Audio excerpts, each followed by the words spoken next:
namshich. We are going through the 613 everlasting stipulations of God's everlasting covenant with his people Israel. Last week we stopped on 201, or was it 203? It was 201. Yeah. That's correct. 202. Okay. So just to recap, if you want to see a super brief overview of several of the Passover related commandments, you can find them in the last several commandments that we went through last week, right? So prohibitive commandment 197 through prohibitive commandment 201. So we'll pick back up. I think we left off with the Nazarite, right? Regarding drinking. And let's go ahead and reread that, even though we read it last week. Mihaba. Who's next? Ani haba. Bachavod. For a Nazir not to drink wine or partake of anything in which wine was mixed, and has the taste of wine, as Numbers 6:3 states, he shall not drink any grape beverage.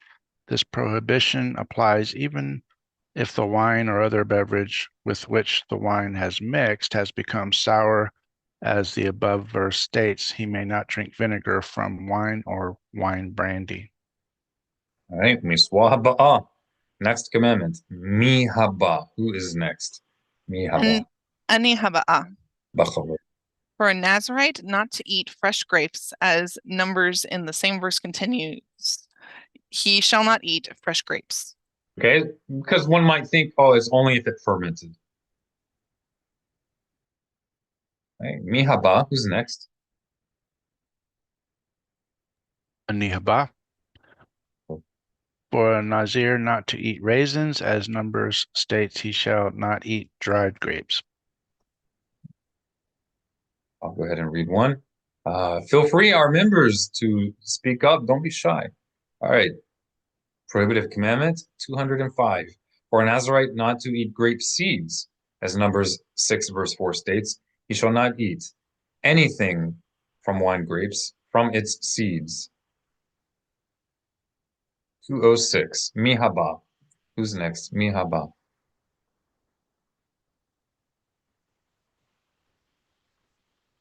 Ani haba'ah. Bachavod. For a Nazarite not to eat grape peels, as Numbers continues, he shall not eat anything from wine grapes to its peels. Okay. And go ahead and tell us next commandment. Miswa haba'ah. Beautiful. Kol hakavod. Everybody say miswa haba'ah.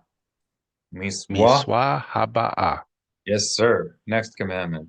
Bachavod. For a Nazarite not to become impure through contact with a dead body, as Numbers 6:7 states, he may not become impure even for his father, his mother. All right. And how do you say next commandment? Miswa haba'ah. Bachavod. Kol hakavod. Good job. All right. How would you ask someone who's next? Ani What do we say? haba'ah. So ani, what does ani mean? Next.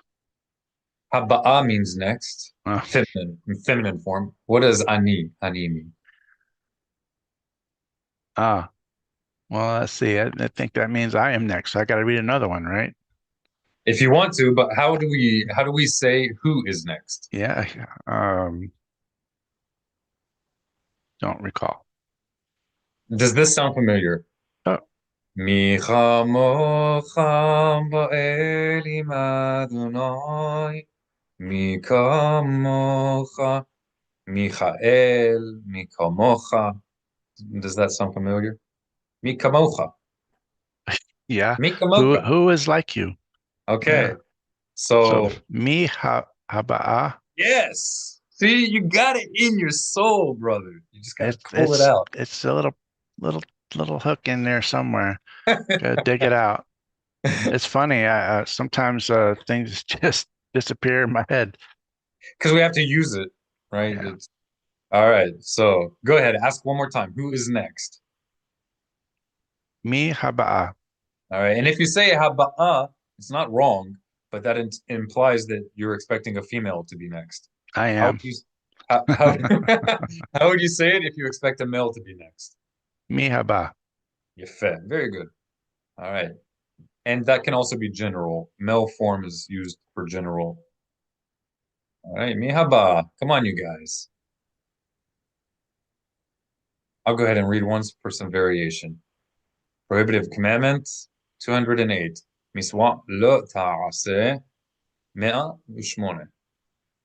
For a Nazarite not to enter below any roof beneath which a corpse is found.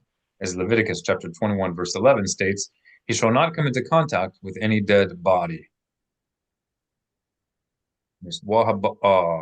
Mihaba Ani haba'a.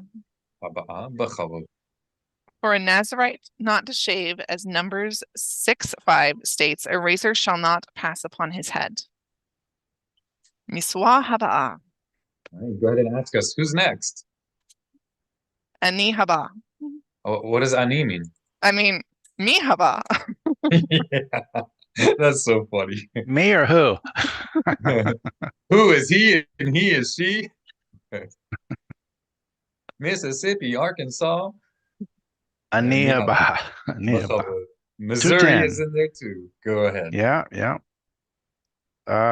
Not to harvest one's entire field, as Leviticus 23:22 states, do not completely harvest the ends of your fields.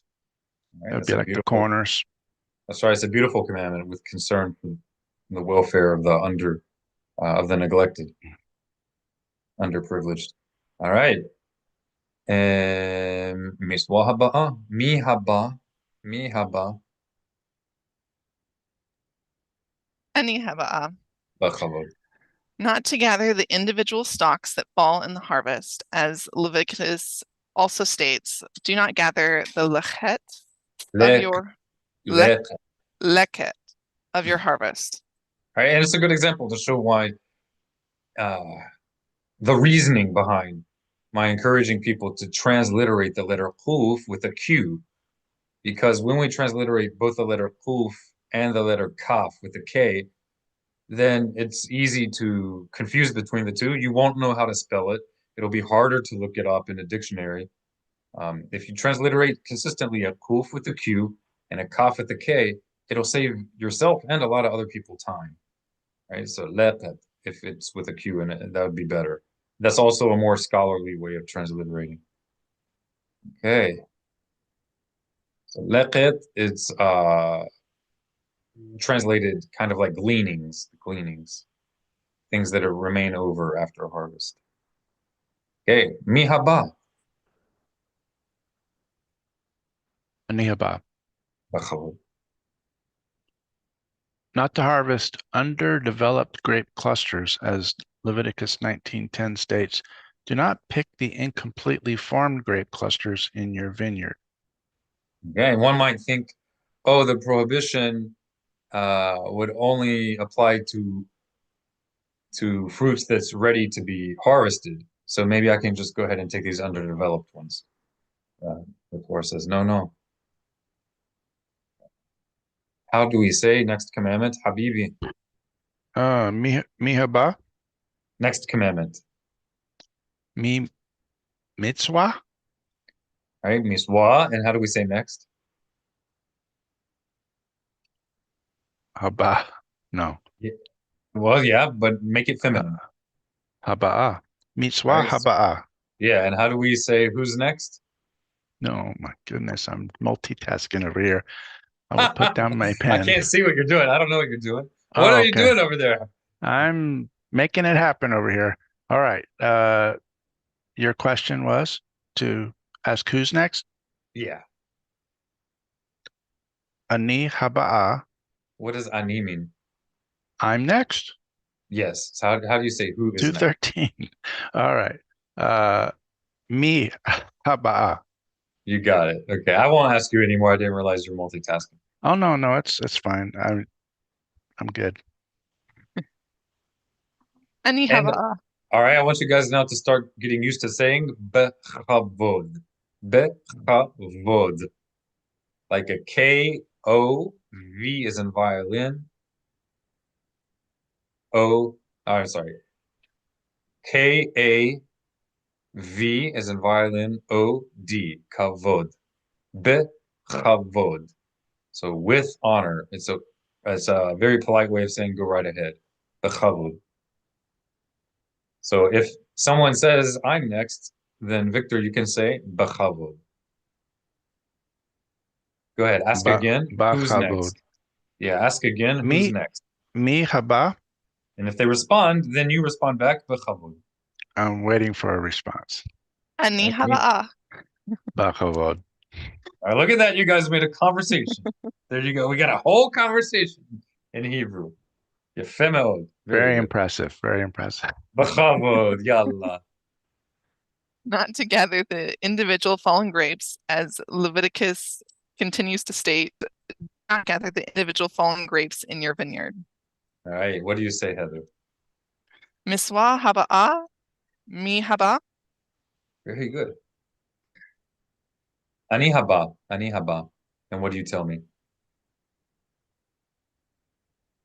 Bahavo. All Bahavo. right. Bechavod. Yeah. Okay. Miswa 214. Not to take a sheaf which has been forgotten, as Deuteronomy chapter 24, verse 19 states, do not go back to take it. This prohibition also applies to all trees. And it states in the same place in the next verse, do not carefully reharvest it. Lo tfa'er ahracha. This doesn't literally mean carefully. I would like to investigate that, but we'll save time and I'll do that another time. Miswa haba'a, mi haba, miswa haba'a, mi haba, Ani haba. bechavod habibi. Not to sow mixed species of seeds together, as Leviticus 19:19 states. Do not sow different species of seed in your field. Very good. Mitzvah haba'a. Very good. And just for clarity, Mm. this is unanimously recognized as only being a Torah prohibition in the land of Israel. Any land under the dominion of the people of Israel authorized by a great Sanhedrin and a king. So it's certainly fine if you want to voluntarily take this upon yourself even outside the land of Israel. But do not imagine that it is a Torah obligation outside of the land of Israel. Don't say it's a command and do a blessing. Correct. Or with it. look down on other people for not doing it outside the land of Israel. That's adding to the commandments of God. But that doesn't mean you can't voluntarily take it upon yourself outside the land of Israel. There's no prohibition against voluntarily doing it, right? And maybe it's even praiseworthy for educational purposes, but it's not a requirement.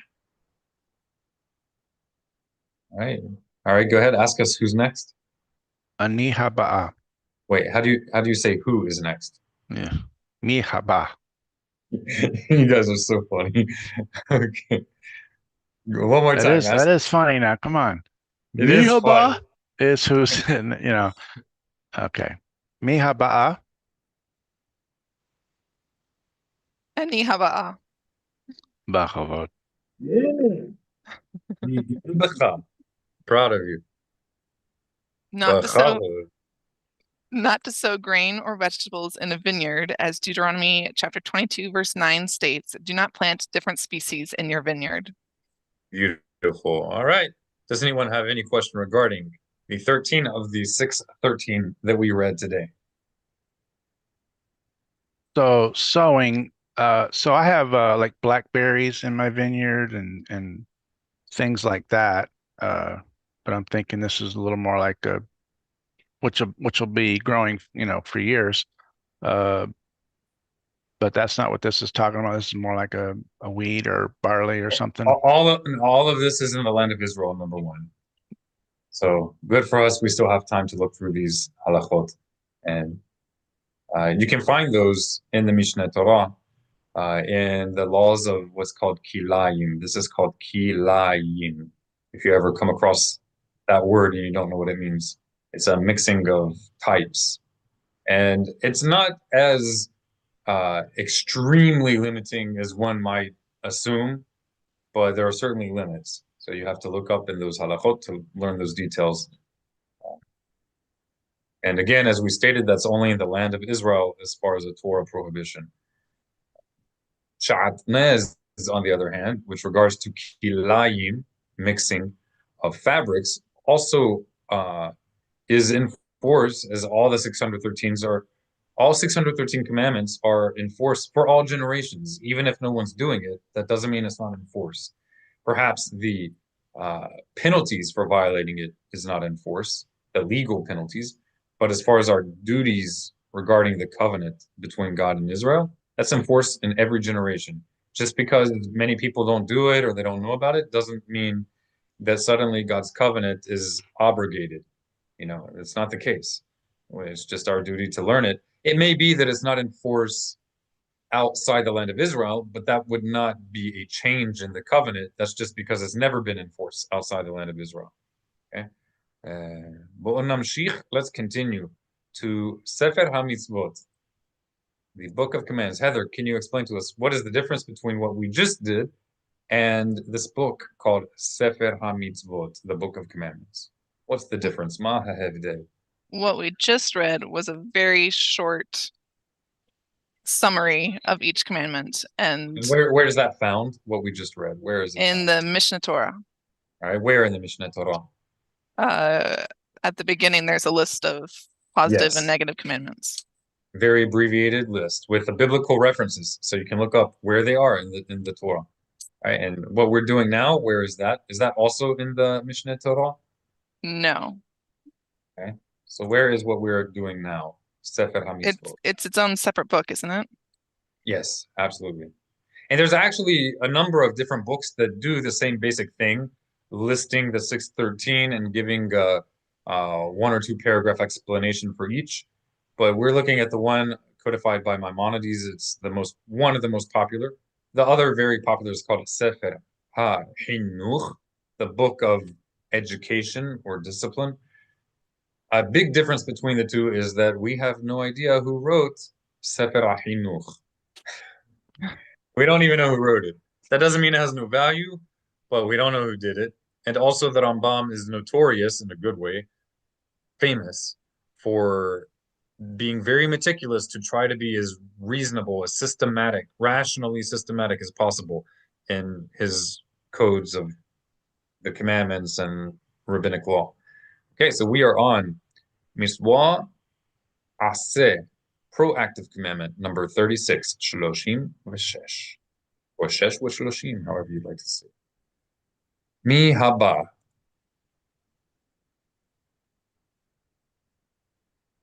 Mi haba. Do we have any member who'd like to read?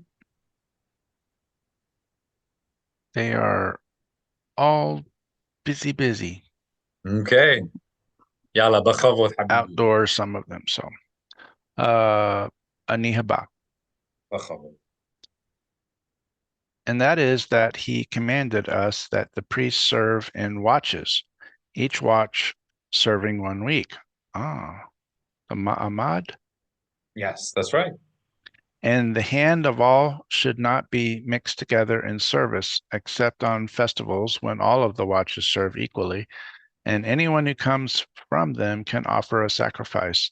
And this has already been explained in Chronicles 9:22, how David and Shmuel divided them into 24 watches, and it is explained in Sukkah 55b that the hand of all priests are equal on festivals. And the language of this commandment is his saying, if a Levite would go, etc., he may come as he pleases. He may serve in the name of the Lord his God, and shall eat equal shares.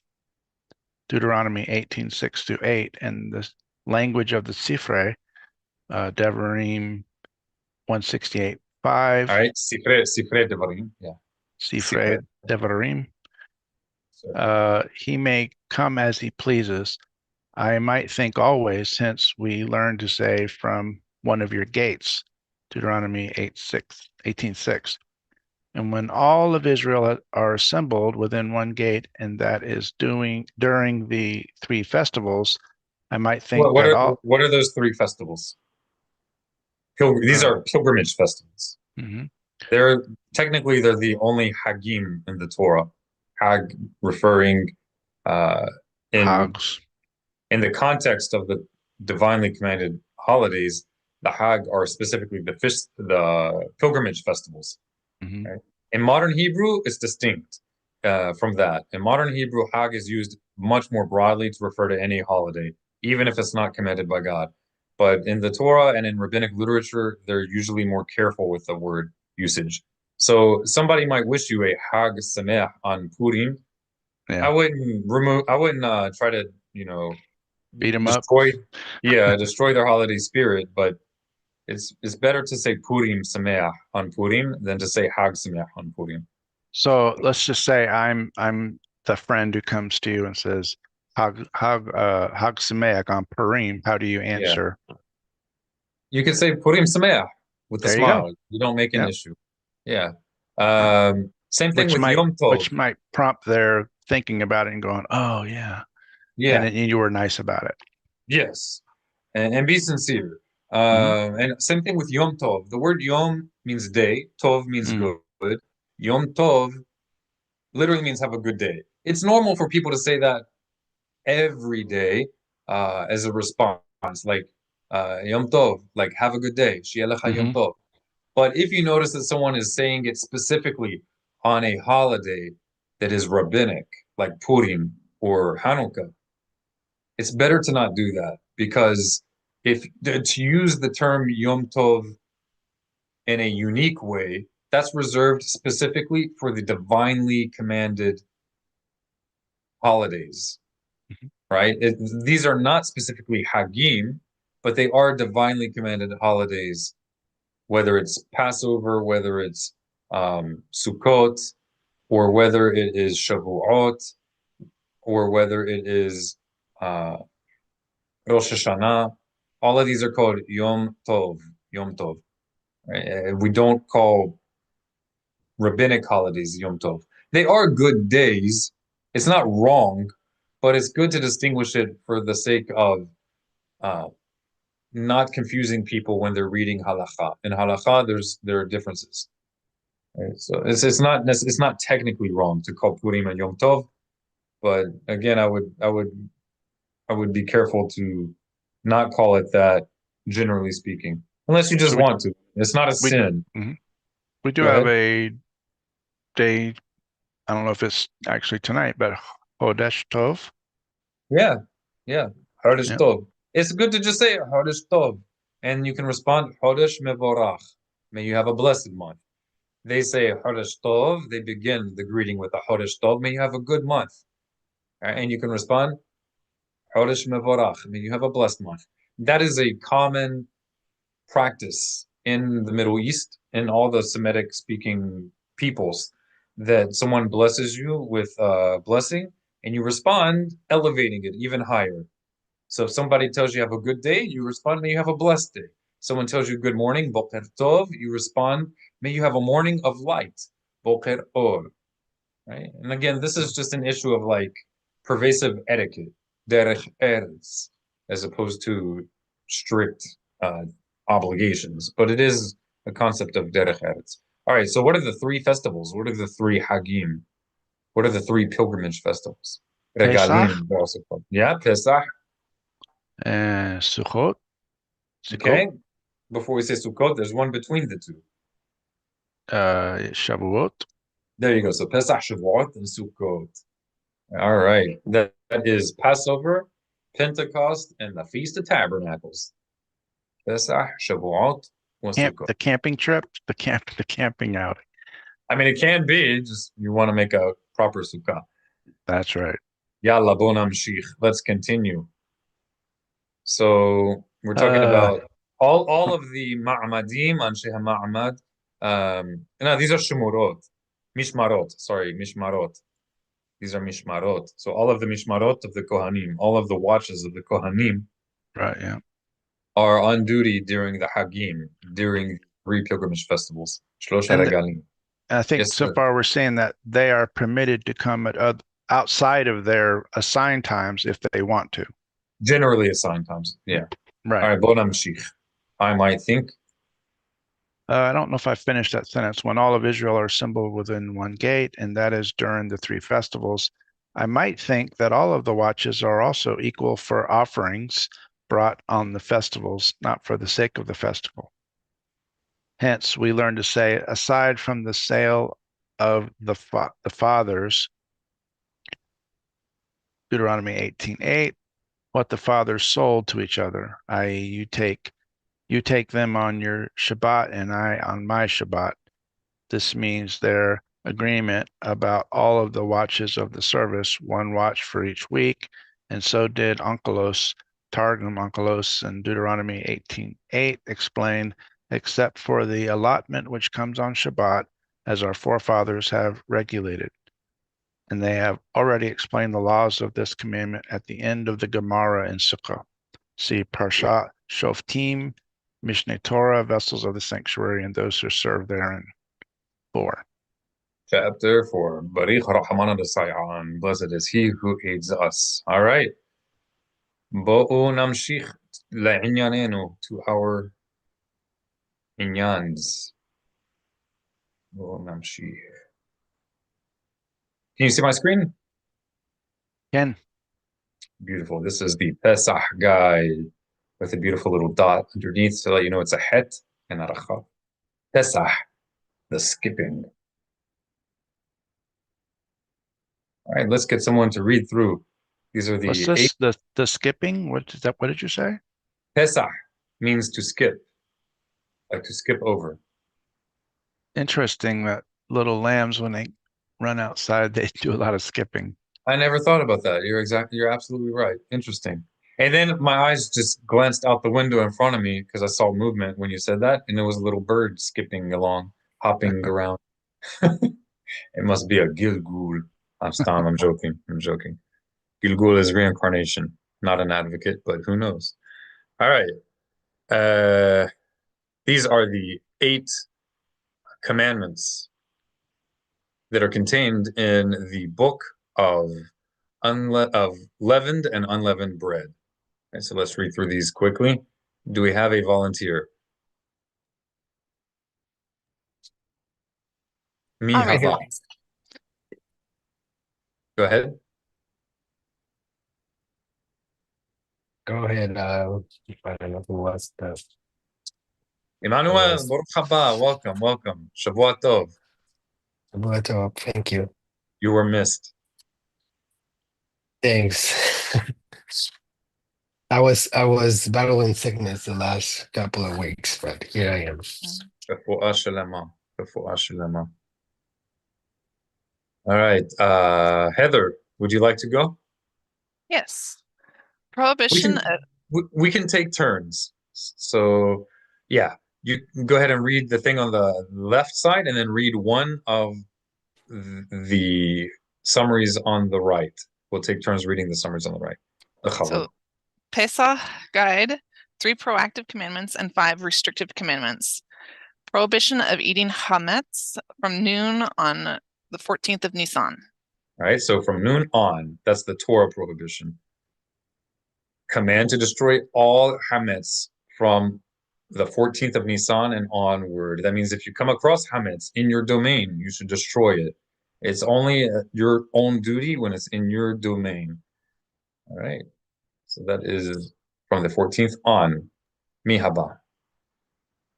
Anihaba, prohibition of eating chametz during Pesach. Okay. Emmanuel, would you like to read one? Yeah.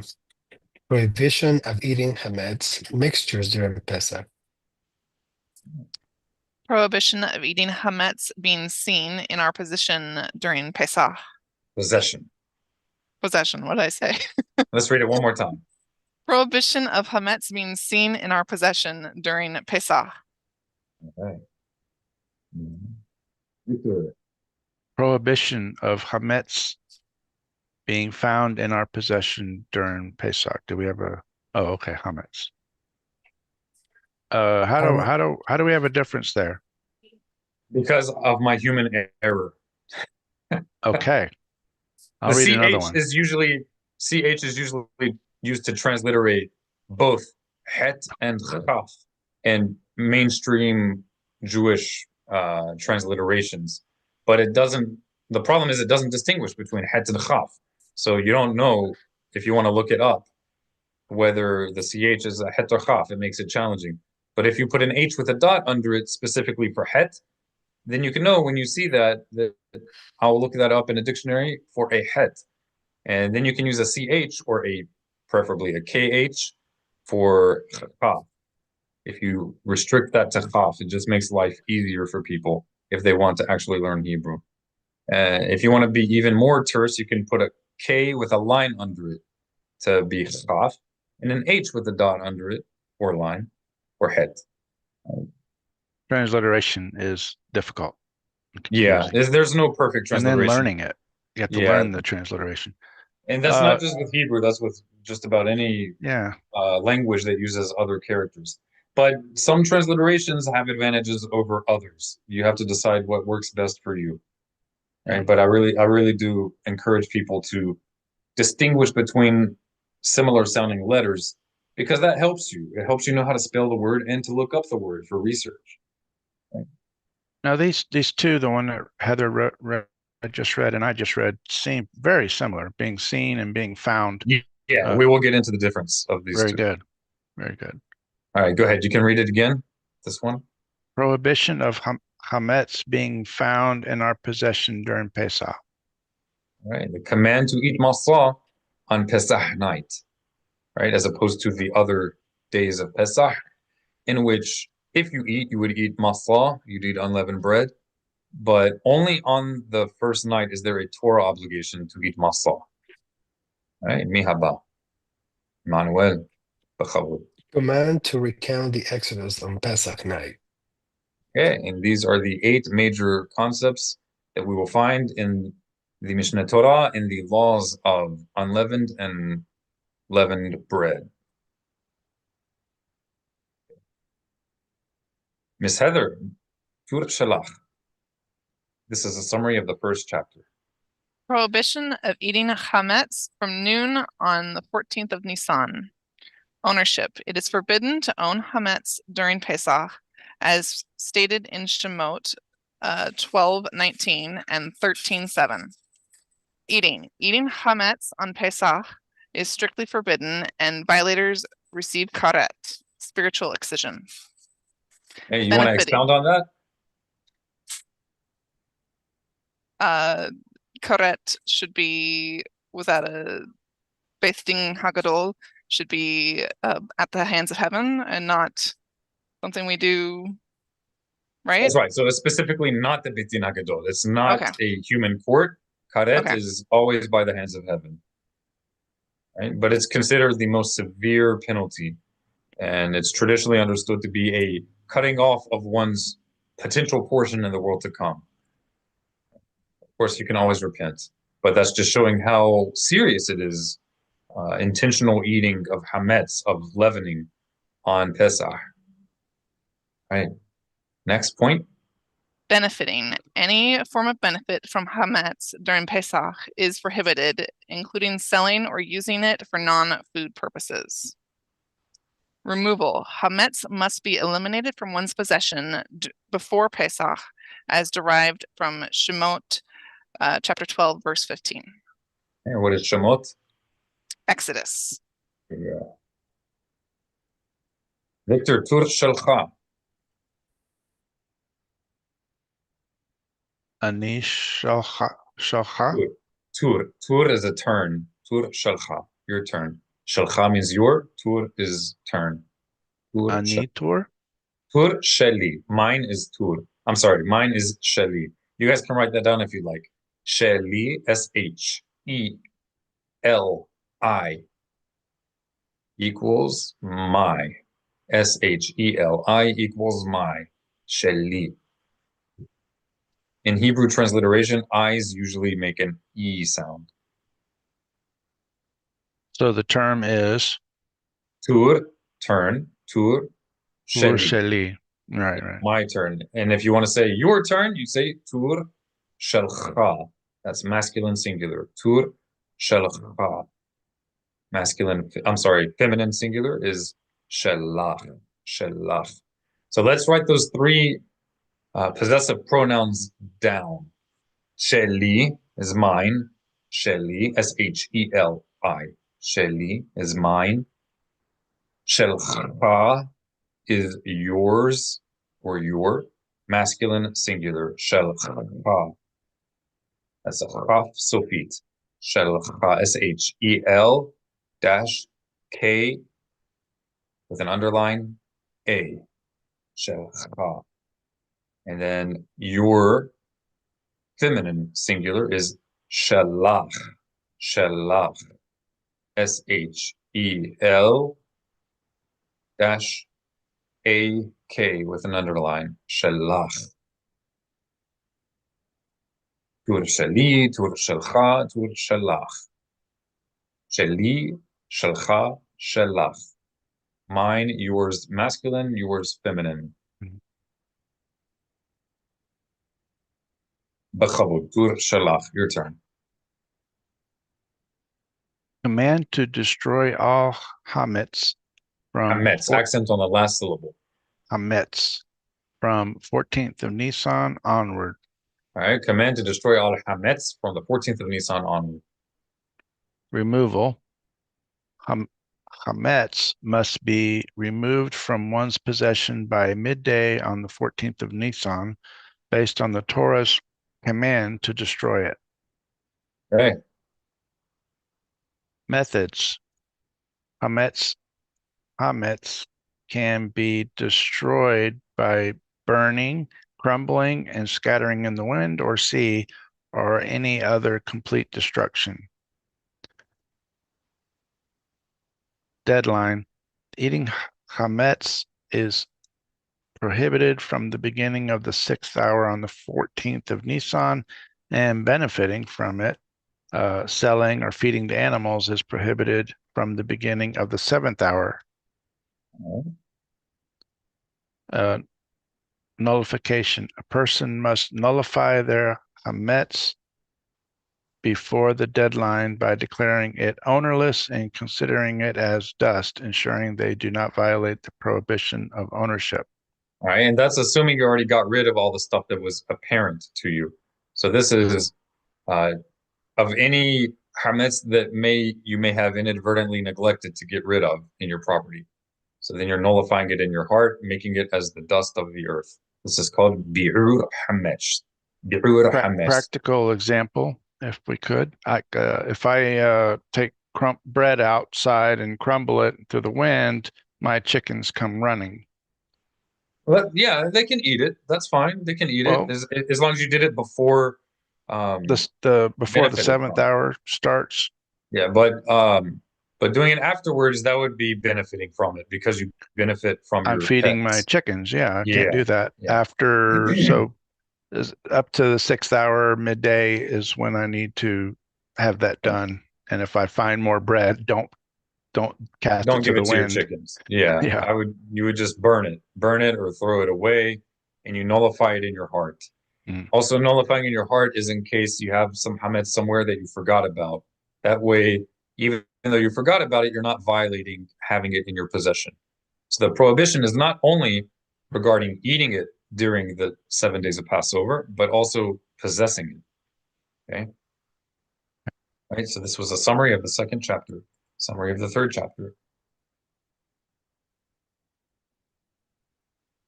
Mihaba. Who's next? Mihaba. I was sure. Tur sheli. Yifeh. B'chavod. Command to eat matzah on Pesach night. When there is a Torah commandment to eat matzah on the first night of Pesach, derived from Shemot, Exodus 12:18. Who men and women are equally obligated to eat matzah, as it is a positive commandment linked to a prohibition. Mitzvah aseh shechamsa no. let me start over. Shehazaman. Shehazman, grandma with an exception for women.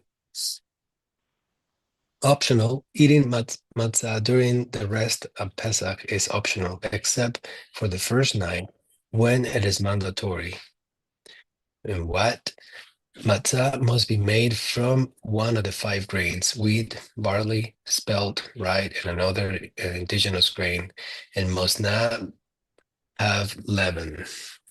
Okay, so we have a proactive commandment to eat matzah specifically on the first night of Passover and rabbinically on the second night if you're outside the land of Israel. And it must specifically be from one of the 5 grains mentioned in the Torah. If it's not of one of those 5 grains, then it's not regarded as matzah. So both leavened and unleavened bread is specifically bread produced from one of the 5 grains mentioned in the Torah. One of those 5 grains, called shiboreth shu'al, that's the Hebrew term, shiboreth shu'al, is usually understood as oats, mainly from the Ashkenazi tradition based on Rashi, the most popular Ashkenazi commentator on the Torah. But it's not oats. With respect to the Ashkenazi tradition, they regard oats as one of the 5 grains. So anything that's quote unquote leavened from oats is considered hametz. And oats could also be one of the sources for unleavened bread. The problem is that Rashi, that they base that concept on, didn't know what shibolet shu'al is because he had never spent time in the land of Israel and researched, and he was just trying to do the best he could with the knowledge that he had in Europe. But oats was not produced or harvested. There's no evidence of that. And it doesn't grow pervasively in the land of Israel. More than likely, it was a certain type of barley, like a subspecies of barley. But there is some scholarly debate regarding what that specific grain was that Ashkenazim considered to be oats. But all of the speculative possibilities fall under these general categories. So it's going to be a subspecies of one of these. Okay. So if you make quote unquote matzah from oats, what we call oats, that would not be fulfillment of the Torah commandment to eat unleavened bread on the first night of Passover. It needs to be one of the 5 grains, and oats is not one of them. Ashkenazim, I would recommend that if they hold dearly and feel like a doubt in their minds regarding whether or not it's oats, then they should be strict with regard to a doubt concerning a Torah prohibition, and they should not eat grains that sat for a substantial amount of time that was oats, because they think that's one of the 5 grains. But they also should not rely on it for eating matzah, unleavened bread, on the first night. There's a duty to eat unleavened bread on the first night, and because it's a Torah commandment, they shouldn't rely on oats since there's a doubt. If they have no doubt, then fine, but really it's not. Oats is not one of these grains, so they shouldn't do that if they know better. God will forgive them if they don't know better. All right. But Well, when before you head out here, Yeah. You did mention that matzah outside of the land in exile is to be eaten the next day as well. And I That's thought this would be rabbinically, yes. well, rabbinically, which is still obligatory for those Sure. who are Yes. keeping the Torah. But how does that look? Because the way I understand it is there's a whole nother Seder, not just that's eating. right. That's right. Okay. But that's one of the so the Seder, the Passover Seder is sort of like the structured way in which we fulfill certain Torah commandments regarding remembering Passover and the Passover lamb and everything. And eating eating unleavened bread is one of those. And so because we're not in the land of Israel, the sages of Israel instituted a second night of observance of the Torah commanded holidays, with the exception of the Day of Atonement. We don't fast for 48 hours, right? But for all the others, you have a 2-day observance outside the land of Israel. Passover is no different. So we celebrate the Passover Seder, that ritualized order of these obligations to recount Passover. We do that 2 nights in a row, the first night and the second night. But we still make a distinction, and you're obligated to make a distinction between the Torah obligated duty of the first night and the rabbinic obligated duty of the second night. And it may be there's a doubt regarding this. It may be that that second night isn't obligatory, even rabbinically, during a time period like today. The mainstream practice in the Orthodox world is that it's rabbinically obligatory. But there are some points that I think are legitimate points that give some doubt regarding it. So I would say be lenient regarding it. Don't hit over the head people who are struggling to be observant and they're being extra lenient on that second day. But if it's within your means, the Jewish people as a whole took it upon themselves to observe that second day. So I would treat it with some respect, at the least. And if you're in an established Torah observant community that's celebrating it, then don't be the rebel. It's not going to help you. Minhag makom dinhu, right? The practice of your locality has a degree of authority for your locality. So if you have voluntarily placed yourself in that community, then respect the norms of that community, right? And if you're in a community that's struggling with Torah observance and they're not doing things properly, okay, maybe they're not doing things properly. Maybe they're even violating a Torah prohibition, but you're not going to help anybody, neither them nor yourself, by making a big stink about every violation. It's better that you earn their respect, and then over time you can be a positive influence. You're not going to be a positive influence by looking down on people who don't know any better, or who maybe are doing the best they can, but they just don't have much guidance. So you should be that guidance.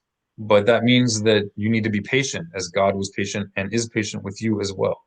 Yalla, let's continue. I realize I made a mistake in one place, but we will touch on that later. All right, mihaba. Who is next?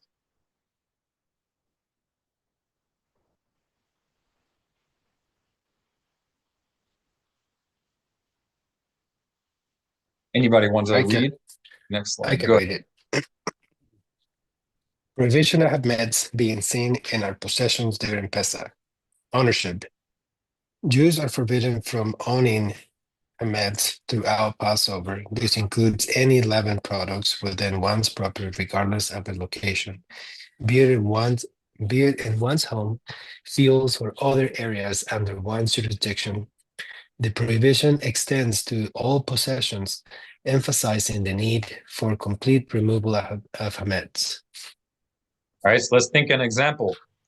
I removed all the hametz from my kitchen, but I rent a storage room in a different country. I'm not going to be there. I don't see the hametz, okay, but it is in my possession. It's in my property. I own it. But because it's on the other side of the earth and a storage facility that I rent, maybe it's okay. What's the situation? That is still a violation because it's an art, like you mentioned, in your property. Right. It's my property. Now let's ask another thing.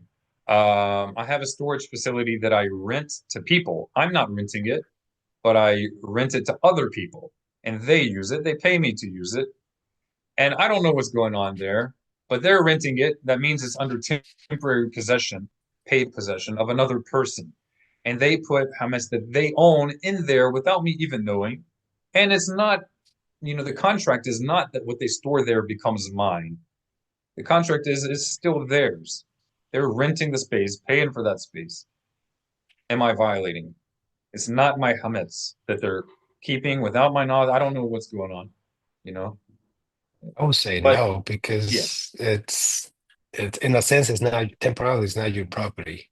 Right, that's right. Right. There is a contract, so when they stop paying me, it would become mine again. But Yeah. even so, what they're putting in there is also not mine. It's theirs. Right? So there's no prohibition there.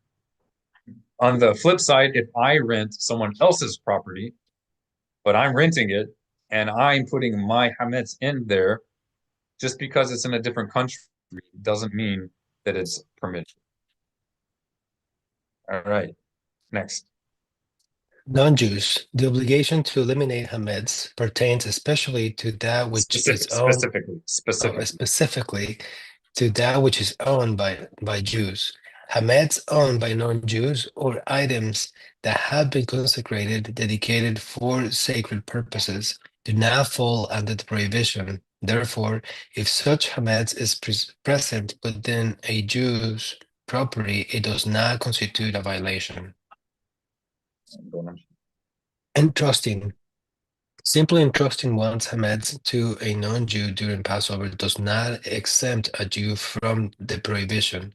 If hametz remains within the Jew's property or domain, even if legally transferred or hidden, the prohibition still applies. The hametz must be entirely removed from the Jew's possession. Okay, so you need to also make that area that you're keeping it not yours, right? So you need to sell, i.e. rent the area or sell the area. It can be temporary, but it should not be your possession. Go ahead. So the common practice well, not the common practice, I know in some places I even receive emails like sell your hametz, but it still be in your house, but You have to not sell, owning it. you have to, right, but it's not yours, right? Okay. And they have to have access and they have to be given the right to access it as well if they want to access it. If they don't have access, if it's impossible for them to take it, that's not good enough. They need to be able to have a right, like a right of, what do they call it? Forget the term. Like if you own property, but it's Rite of enclosed. passage or something like that. Yeah, that's not the regular word used. Access rights, basically. There we go. Be able to Right? come claim it at any point. Yeah, if you've quote unquote sold your hametz, but they come knocking on your door and you refuse to give it to them, that's not good. Not so That, good. that wasn't a sincere sale. You're still holding on to that hametz, and that's not good. Right? But if you sold it and you were sincere and you have settled in your heart that that is not yours, and if they come knocking on your door, you will give it to them, okay, then that's fine. It's not in your possession any more than if a friend spent the night at your house or visited and they left a package of gum that happens to have a mixture of hametz in it. You're not violating for that being there. Okay. All right, let's read the next one. Shared spaces.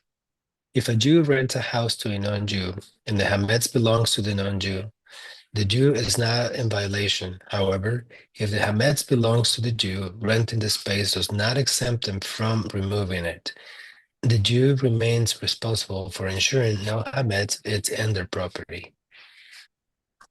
Okay. Okay, so in this case, is if it is my property, my hametz, and someone else is renting it, you're still in violation. Right. It should neither be it should not be your hametz. No.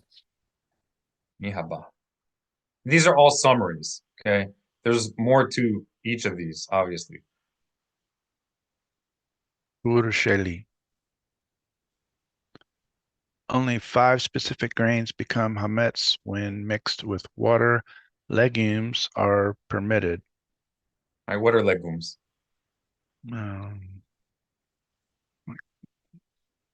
Well, they're legumes. I don't know how you say it other than that. It's not a bean, I guess. It's not beans like beans are legumes. Are they? Yeah. All of them? I'll look up a quick definition for you. Legumes. So legumes Also are go ahead. It include peanuts too. Yeah, legumes are a family of plants, fabaceae, and some people refer to even similar looking things also as being legumes that are known for their nitrogen fixing abilities, nutrient rich seeds. They include beans, lentils, peas, chickpeas, peanuts, and soybeans, for example. Those are some popular examples. Legumes are a great source of protein, fiber, and essential vitamins and minerals, making them a staple in many diets worldwide. All right. Are So we referring to kitniot here?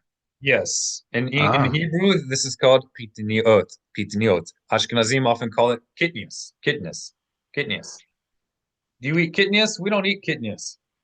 We're going to treat you like you're inferior and not really serious if you eat kitnius on Pesach, right? Pesach. all So right. uh, what we're saying is that in the source text there is no prohibition against eating kitnius, kitniot, kitniot. All right, there's no prohibition of eating kitniot during Passover.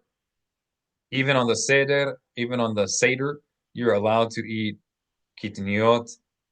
If you are in a community that people are careful not to eat kitniot, then don't bring it to the houses of people who don't eat kitniot on Passover. That's disrespectful. Don't bring it to a public Seder celebration if you know that they're careful not to eat kitniot. Everybody should know that the Ashkenazi establishment, there are exceptions. Even in the Orthodox world, there are exceptions. But the Ashkenazi, the European Jewish establishment, carefully avoids eating kitniot on Passover. Educated Ashkenazi communities, and by educated, I don't mean that they hold to everything that they know in practice, but they know that in theory, kitniot, legumes, are not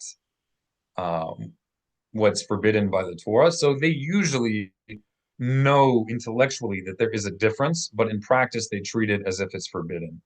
Non-Ashkenazi communities don't treat legumes as forbidden, right? And even in the Ashkenazi community, educated Ashkenazim who may abstain from legumes do know that it's not technically forbidden. They recognize it is a stringency that they took upon themselves in their communities. And they, if they're educated, and plenty of them are, do not view non-Ashkenazi Jews as violating the Torah for eating legumes, but they just don't engage in eating it for themselves. Whether or not that makes sense or whatever is Do a they different do topic. they refer to it as derabanan and Absolutely. Yeah. If they're educated, and I mean, generally speaking, in the Orthodox world, generally speaking, they know that it's derabanan. It's not really controversial. And well, I Ashkenazi mean, Jews, go ahead. is it actually a Sanhedrin ruling, or is it No, more of a tradition? no, it's not. It's not even debated in the Talmud that this is something that you're forbidden from eating. Well, then how is it There are some derabanan? individuals. There are some individuals who hold. It's not derabanan. It's Okay, derabanan on a local level. On that's a what I meant. local level. Yeah. There is a difference. Like we Yeah. refer to deoraitha. You have Mm, universal derabanan. Most people don't make this kind of a distinction, but if you press them, they will clarify. There's a difference between something that's derabanan, rabbinic, on a universal level, meaning it derives from an edict of the great Sanhedrin, the great Congress of the people of Israel that God commands us to heed, all of Israel to heed. That's different from what's something that's derabanan on a more local level, right? Which is what you have voluntarily taken upon yourself uh, to do or not do based on your local community's practices. That sometimes and often gets called derabanan, but it's not universally binding. Right? That's a more proper term for that is minhag hamakom, the practice or the custom of one's location. Minhag Minhag, sorry, it's minhag without a dagesh. Minhag is a practice or a custom, and makom is a location. Minhag hamakom, if you want to write that down. I'll write it in the chat box. Where's the chat box? There we go. I had a friend many years ago. His last name was Mahon. Really? Yep. I'm gonna put in Hebrew.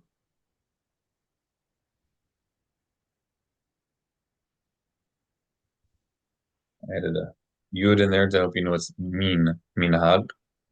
In the United States, a lot of Jews will say minig, the minig hamakom, minig hamakom. Really? Minig hamakom. It's minhag. There's a H in there. Minhag hamakom. Minhag hamakom.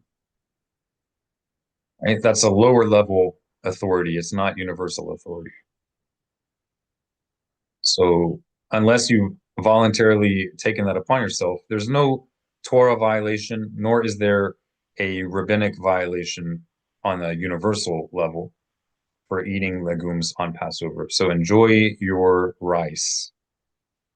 A lot of people, I think, actually, specifically due to Passover, are very attracted to non-Ashkenazi communities, Sephardic communities, Yemenites, Iraqi, Moroccan, because they don't want to go 7 days during a holiday in which they're supposed to be rejoicing, being miserable, not having anything to eat other than potatoes and meat, maybe a carrot floating in the clear liquid.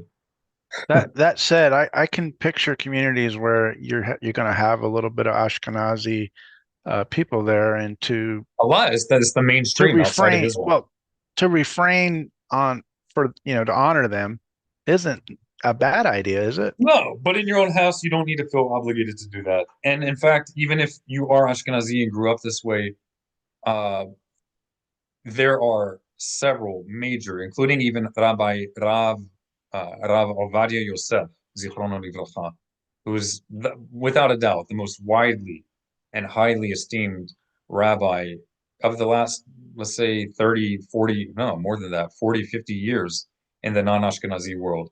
He would openly say that Ashkenazi Jews can nullify if they feel bound by an ancestral vow, so to speak, to not eat legumes.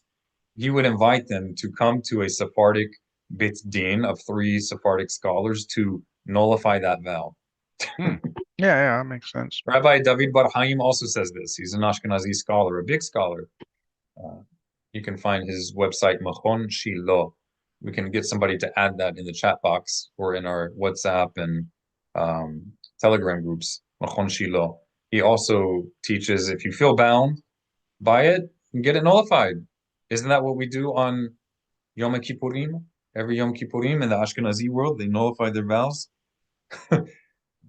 And it may even be they are not bound by it, but for those who are concerned, then get it nullified, like any other vow that you found out was too much for you.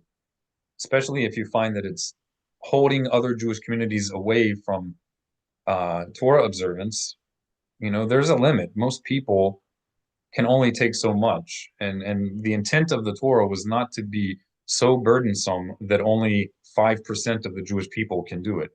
That's not correct. It's not right. All right, let's continue reading this. Let's start over again. Whoever would like to read. Heather, would you like to read?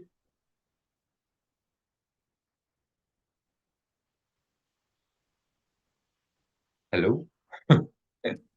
I can take this one. All right, go right ahead.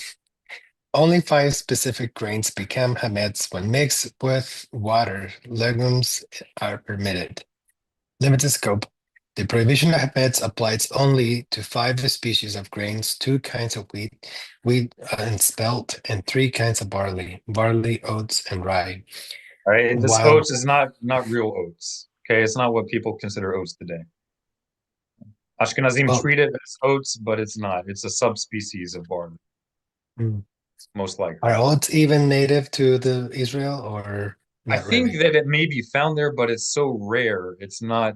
There's no evidence that it was harvested. There's no textual or archaeological evidence, and there is evidence for other subspecies of barley or wheat. And so there's consensus, academic consensus, and scholarly consensus among non-Ashkenazi rabbis who don't feel bound by Rashi that oats is not in the prohibition. Oats also doesn't react to water the way that the other grains do. It doesn't have the gluten. That's why people eat it in gluten-free diets. And it's the gluten that's causing it's causing the leavening. Right? So let's read this one more time, the limited scope. And you can say The prohibition and say a subspecies instead of oats. You can say a subspecies. Okay. The prohibition of hametz applies only to 5 species of grain, 2 kinds of wheat and barley, and 3 kinds of barley, other subspecies, and rye, while quinotes, such as rice, millet, beans, and lentils, are exempt. The rice, the lentils, whatever legume, it can be sitting in the water soaking all day long without being kneaded like a dough or whatever, all day long just sitting there, even if it looks like it swells a little bit, that does not fall under the Torah prohibition of leavened foods. So you can eat that, no problem, no problem. Even the Ashkenazi establishment recognizes that is not a Torah prohibition. Right? Next, Abba. Liquids. When flour from the forbidden grains is mixed with water, it quickly becomes leaven. Hametz, in contrast, kneading flour with fruit juice and other non-water Let's liquids. reread this and be careful with the pause. I'm sorry for stopping you, but if someone's just listening, maybe somebody's Okay. not able to read or not able to see, or they're just listening. It sounded like Hametz was different from leavening. Right? So Okay. make a clear pause when you see a period. When flour from the forbidden grains is mixed with water, it quickly becomes leaven or hametz. In contrast, kneading flour with fruit juices or other non-water liquids like milk, honey, or olive oil does not cause the leavening. Instead, it leads only to decay. Right? If it's just left over. Right? So if you have concern about making your own matzah, your own unleavened bread, you're really worried, a lot of people are like hyper vigilant about it, then make bread just using some fruit juice or some or olive oil or milk, right? But really, there's no concern, even if you use water with the forbidden grains that would become leavened bread, there's no prohibition of mixing water with it as long as you keep kneading it. The concern for leavening only happens when you let it sit, and it sits for a period of time in which it could begin to puff up. The mainstream understanding is that that's within about 18 minutes, but in reality, and also according to the older versions of the Talmud, it's more around 45 minutes of just being left there, not being kneaded. Only then does there arise concern that maybe it leavened. Again, in practice, it's much shorter. They say that once it's mixed with water, came into contact with water, if you don't knead it, if you're just leaving it there unkneaded for a period of 18 minutes, then they treat it like hametz. As long as you're kneading it, you can keep kneading it even up for an hour after it comes into contact for water, and it does not become hametz. Right? So there's not really any reason not to make your own matzot. You don't need to spend an arm and a leg ordering already made kosher matzah. Make it at home. You don't need to suffer. Also, it's better. It really tastes better. It's pliable. It doesn't have to be as hard as a brick. You can actually make a pita and make an actual what they call kari hillel sandwich with it, which is folded over. That's only possible with soft matzah, right? And don't pay an arm and a leg for that. Just make it yourself. Get someone to help you. There's no real concern. All right, let's Right. keep. Cooking. Specific rules govern the handling of these grains. For example, cooking on frying dough made with water or with oil that acts like water. It is forbidden if it causes the dough to rise.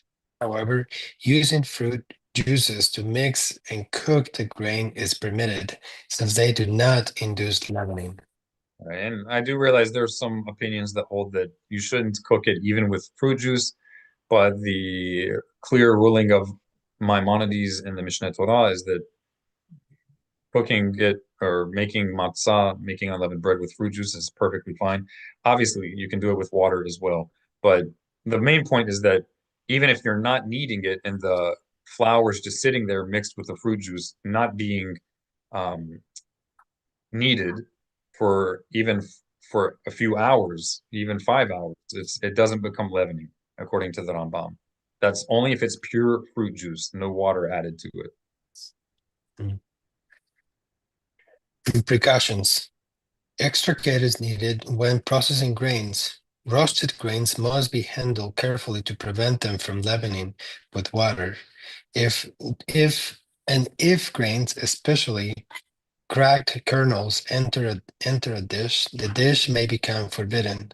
Strict measures are also required to keep grains from contacting water after harvest. Exodus 12:17.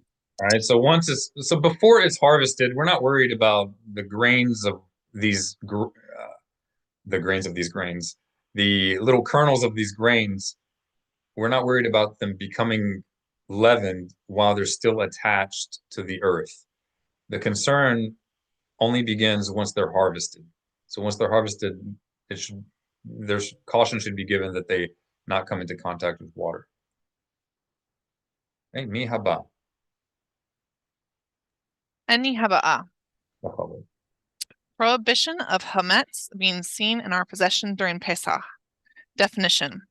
Matzah is defined as dough made from one of the 5 grains that has not had time to leaven, meaning it must remain unleavened from the moment water is added until it is baked. Time limit. The process of mixing and baking must be conducted swiftly, typically within about 18 minutes, but historically up to around 45 minutes. And this is talking about, let me interject here. This is talking about once you've stopped kneading it, right? So you've mixed the water with the flour of the grain, one of the 5 grains. So long as you're kneading it actively, these 2 opinions about how long you have to cook it don't begin. You don't begin counting these 2 time frames until you've stopped kneading it. But let's say you were kneading it and then you stopped and then you resume kneading it again 10 minutes later. It's okay. It's okay. Even according to the mainstream opinion, there's no violation. The clock gets reset. Yes. They only consider it forbidden once 18 minutes has passed. And that, I would say, is the ultra stringency that really isn't based on reason or history. It's based on an error in the popular printed editions of what they call the Vilna edition of the Talmud. But in the older editions, it's more reasonable, and it's up to 45 minutes. When you understand this, there's just no worry. People don't need to be feeling like they're walking on eggshells to make matzah by themselves. And honestly, they have to think about it realistically.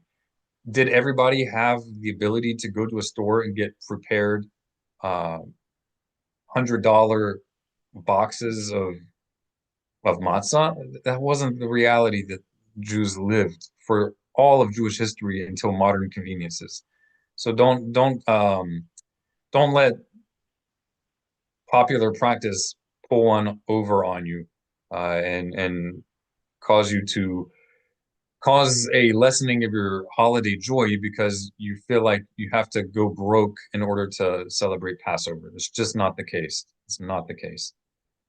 And you would not believe how much people spend on Passover, and it's not good. It's honestly, it's embarrassing. I worked in a kosher supermarket, one of the largest in the country, for a few years in South Florida, and it's just unbelievable. Like, this is not Torah. It's mania. So feel rest assured, don't feel guilty at all making your own matzah. Please do so. It's a mitzvah. It's a positive commandment to rejoice in God's holidays. That's the way it's supposed to be. And that's the way our sages framed it as well. And so when in doubt, also use the faculties of reason that God gave you. Let's read it one more time. Time limit. The process of mixing and baking must be conducted swiftly, typically within about 18 minutes, but historically up to around 45 minutes, to prevent the dough from beginning to leaven and become hametz. All right, I really should have been phrased better. I should get rid of the mixing. From the moment of having stopped mixing it, from the moment of stopping kneading it. All right. Cooking. Only water or approved non-leavening liquids is used, and the mixing process must be carried out swiftly to prevent any delay that could start the leavening process. Precautions.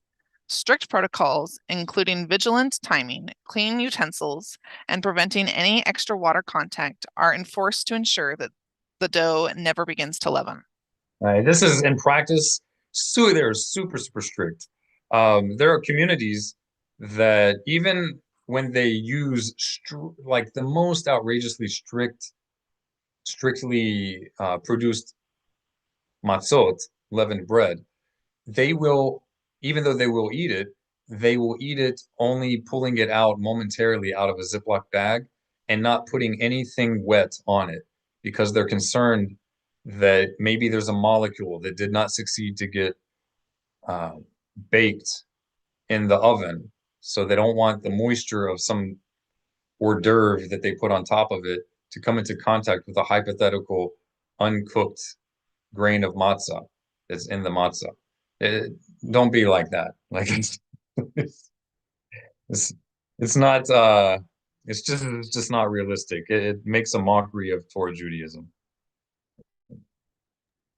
How would that have been practical 2,500 years ago? It's ridiculous. They didn't have Ziploc bags, and you actually see Exactly. this, but this is not the main. That level of extremeness is that how you say it? Extremeness. That level of extremeness is not the mainstream in the Orthodox world, but there are certain streams of the Orthodox world that are more widespread outside of Israel. He who understands, let him understand. That do widely observe such extreme practices. And you can see that in just about every city, every major city in the US, because they are taking over mainstream orthodoxy outside of Israel. So what has been a, a peripheral extreme exception in the Orthodox world is quickly becoming the mainstream. And so it's important that people know that that is not historically mainstream, and it has no basis in classical Torah Judaism. Right? I'm just giving you guys a heads up because I like. Can I Go ask ahead. Yeah. a quick question? Is there a restriction or a preferred flour if you want to make your own matzah instead of just normal grocery store flour that you It's find in the fine to use supermarket? normal grocery store flour, but if you want to be extra cautious, you use what's called you can do this. You can use what's called matzah flour, so it was already cooked. You know, there's just really no reason to not make your own matzot. No reason. Okay.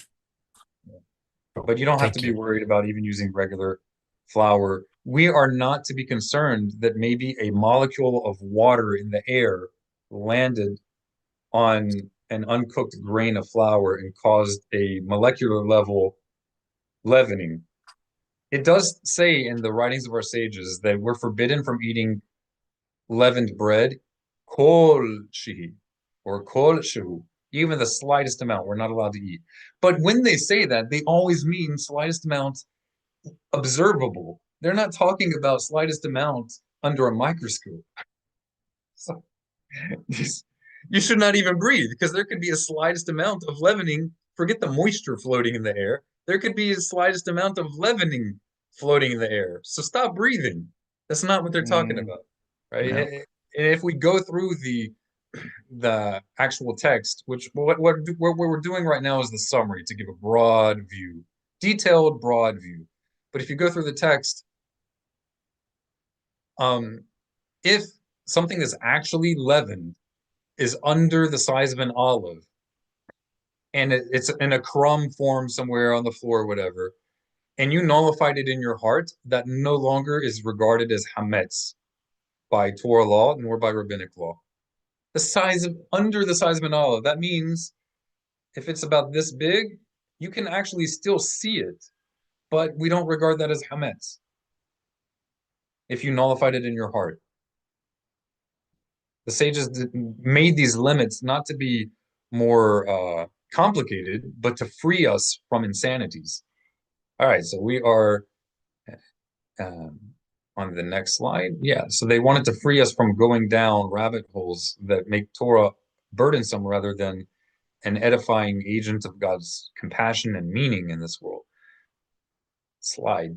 Mi haba. Mi haba. Ani haba. Bachavod. Tur sheli. Yeah, very good. My turn. Tur sheli. Bachavod. Command to recount the Exodus on Pesach night. The story. The Torah commands that one must account the miracles and wonders of the Exodus on the night of the 15th of Nisan as part of the Passover observance. That's what is called the Seder or the Haggadah. the reading of the Passover Haggadah or the Seder, Leil HaSeder. They would also include or have to kind of include themselves as being there at Egypt, or is that not correct? In other words, I Imagining was ourselves there. as if, yes, imagining ourselves as if, yes, that's part of it. These are again just summarizes. Mhm. These are just summaries of the halakha that you find in the Mishneh Torah. Timing. The mitzvah of recounting the Exodus is specifically fulfilled on the night of the 15th, as indicated in Exodus 13:8, when matzah and maror That's bitter herbs. Maror is bitter herbs. are placed before the person. All right, so this is fulfillment of a Torah obligation found in Exodus chapter 13, verse 8. Universal. Even those without children are required to tell the story of the Exodus, and even great sages are not exempt from this mitzvah. Even if they're alone, they talk to themselves. Expounding. The more one elaborates on the events of the Exodus, the greater their merit, and they are worthy of praise for fulfilling this mitzvah properly. Beautiful. Any questions regarding No this? skimping, no skimping. Would be But we should go ahead. Yeah, go ahead. I was going to say, what would be a time frame that you would expect to have had a good Seder? In other words, is it an hour? Is it 4 hours? You can do it. You can do it in an hour. I'd say if it's under an hour, personally, you probably rushed. You probably didn't make it very Especially meaningful if your for your meal was children. in the middle of that, right? Right, right. But the sages didn't give a specific time that it should take, and they clearly did praise expounding further. Mm-hmm. But there should be balance and reason to everything. Think of like Bible study, for example. Is it great to study the Bible as much as you can? Yes. But does that mean that it's reasonable or that encouraging studying the Bible when God encourages us to study his word, does that mean he meant study it so much that you never take care of your children or never Right. give attention to your wife to the point that she's depressed? No. Also, here, you have to use reason. And the application of reason is not set in stone exactly the same in every circumstance.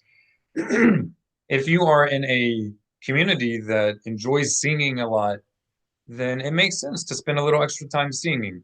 But if you're in a community that people don't know any songs and you're the only one who knows Hebrew, then don't spend an hour singing Hebrew songs and they don't know what you're saying. Let me clear my throat real fast. Okay. So we'll So just play a record of you singing instead. That'll be nice. you can animate it with AI so that I'm like one of those string Oh, dolls. remember the dancing baby? Yeah. With a That'd be lamb head on my mm, so our sages certainly did encourage expounding on it, but do so meaningfully, and that's what they meant. All of it is about increasing the meaning. If you see that people's eyes are glazing over, then just summarize it and cut it short. Right? There makes sense. know the key elements that are required and the details that are not required. Also, it's very important to remember that this is not the only commandment in the Torah. So, Mr. Victor, I want you to give us an example, maybe, of what could be problems with nearing the nullification of other commandments if we go ridiculous and haywire on expounding on the Passover during the Seder service. Well, how could that lead us to a violating of other commandments? We're staying up till 3 in the morning, 4 in the morning. What negative impact might that have? Not sure where you're going.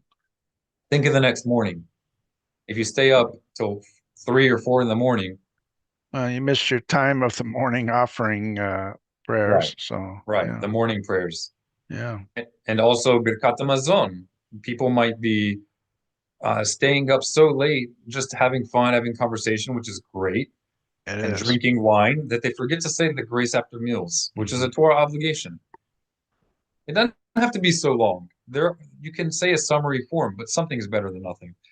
And long story short, moderation is key. Oftentimes we get ourselves in trouble when we go too extreme. So yeah, it's great to talk about the Exodus as much as we can, but within reason. You know your limits and the limits of the people around you. Yes, sir. I've enjoyed two Passovers for years now, and they generally run about 4 hours for each one, actually. I say that's pretty long for most people. It is. I agree, but it was full and it was lively and lots of joy, and Very you good. didn't see the glazing of eyes, which Very good. obviously is great. And then the prayer after the meal, and it was a good full I think a Seder. very good idea is to get a big whiteboard and set it somewhere on the side with the main core duties for the night. So that even if you're Check it taking up to off. you're taking up to 4 hours, and maybe some people are wanting to finish it up, then they can finish it up by themselves on the side and make sure that they hit those main points before they leave. Because some people will leave early. That happens often in community setters, for example. So they can make sure they hit those points and then go if they want to go, and everybody else can continue on. It's always important That's that we great. understand the broad picture rather than get lost in the minutia. Right? So a whiteboard is very useful. Great idea.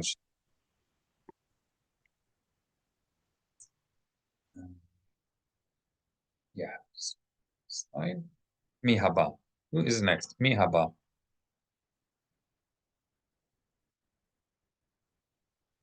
Ursheli. Bachalud. Command to recount the Exodus on Pesach night. The order. The Seder begins with pouring wine for each participant, followed by the Kiddush and the washing hands, then washing hands with the blessings of Netilat Yadayim displayed. A set table is prepared with matzah, maror, bitter herbs, and other vegetables, aroset, and paschal lamb, and the festive offering of the 14th of Nisan. All right. So haroset refers to a sweet dip that is supposed to look kind of like mortar. They're different. Mortar is what holds bricks together in remembrance of the brick making of the Israelites in Egypt. So there are different traditions on how to make haroset. I'm a big fan of, you guys don't laugh. I love Yemenite haroset. You can look up what it's called yourselves. I'll just spare you. It's called a funny thing, which sounds like something not so great in English, but the root meaning is that which is ground, right? So that's what haroset is, and I'm a fan of the Yemenite. If you want to look it up, but a lot of different communities have their own unique recipes for creating haroset. Okay, this is a very important part of the Passover Seder. And a lot of communities use an egg to symbolize one of the offerings. That's actually not mentioned in the Mishneh Torah, but actually the serving of two types of meat, actual meat, during the service. So that's the more ancient way, and all you meat eaters out there will be happy about that. All right, let's keep going. Sacrifices. At the Seder, two types of meat are placed on the table to commemorate both the Paschal lamb and the festive offerings. All right, and if you live during a time when we're able to make these offerings, and we are able to make one of these offerings, then we should be doing this as long as we do it in the proper manner. Right, next, the 4 cups. 4 cups.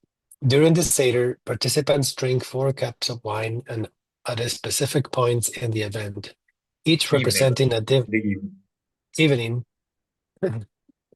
each representing a different aspect of the Exodus story and the redemption process. All right. And there is a 5th cup, but that's not obligatory. That's voluntary at the very end after everything. All right. So we also have, I'm going to just say in short, we also have Hallel that is recited, a different form of Hallel, but it's basically Hallel, a recitation of Psalms. And that's basically it. Did anybody have any questions about anything we've read at this point?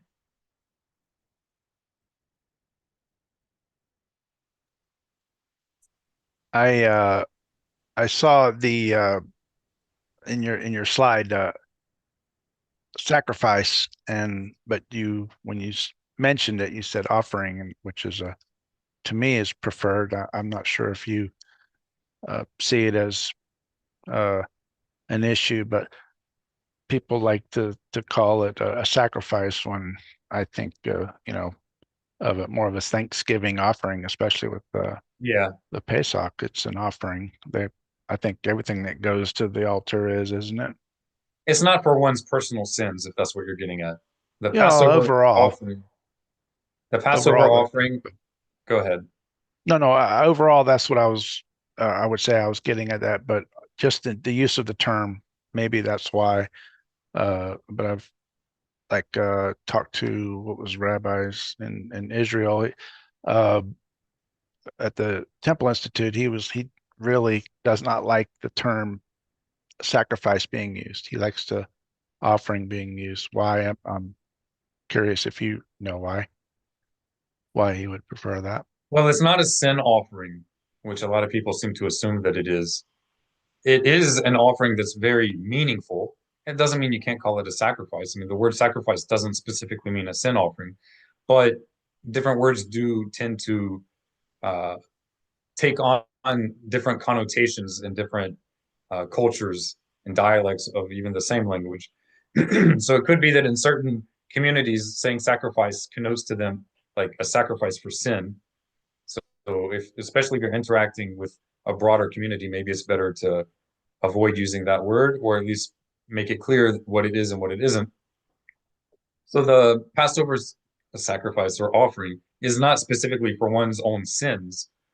Rather, it's really something that's kind of a prerequisite for any kind of a sin offering. Because what the Passover offering is, it is symbolic of an offering that brings a person into the covenant with the people of Israel. You cannot enter into the covenant of the people of Israel unless you first slaughter what that Passover offering symbolized. It didn't symbolize an atonement for a specific sin that you did, but rather it symbolized the killing of the idol of the lamb that's worshipped. And it could be any idol, but in Egypt they were worshiping a lamb. That's one of the reasons specified in the Torah why the Egyptians gave a separate area for the Israelites to dwell, because we were shepherds and we ate meat. We ate especially lambs, which they worshipped. It's kind of like eating a cow in India. You know, you're eating their god. So they were worshiping, among other gods, they worshiped the lamb. And so our slaughtering of the lamb wasn't that we worshiped the lamb, but that we didn't worship the lamb. Yeah, I could see And we even brazenly, with faith and a faith with action, we brazenly smeared the blood of the God that yeah. we killed, that they worshiped, on our doors, so that the idolaters would see what we did to their God. And that was part of what God says is my judgment on the gods of Egypt. So this is a rebellion, a turning away, a rejection of worshiping the Lamb. And you worship the God who created the Lamb, a God who is above being sacrificed. Yes, sir. I think Sorry. when it says in there that the sign will be for them, not for God, right? In the Christian world, it gets interpreted as it'll be for God to know which house to skip. Right, But when you read it, as the sign is for the people themselves. right. I mean, it is a testimony before God as to which people have turned away from idolatry and turned toward Him. But God knows it already. I mean, ultimately, these things are for us. All of these things are for us. God knows everything. He doesn't need sacrifices. God is not some kind of a pagan idol that's bloodthirsty and is only has his bloodthirst quenched when we shed innocent blood. Far be it, Right. far be it. God does command us regarding certain blood offerings and sacrifices, but it's not because of a need on his part.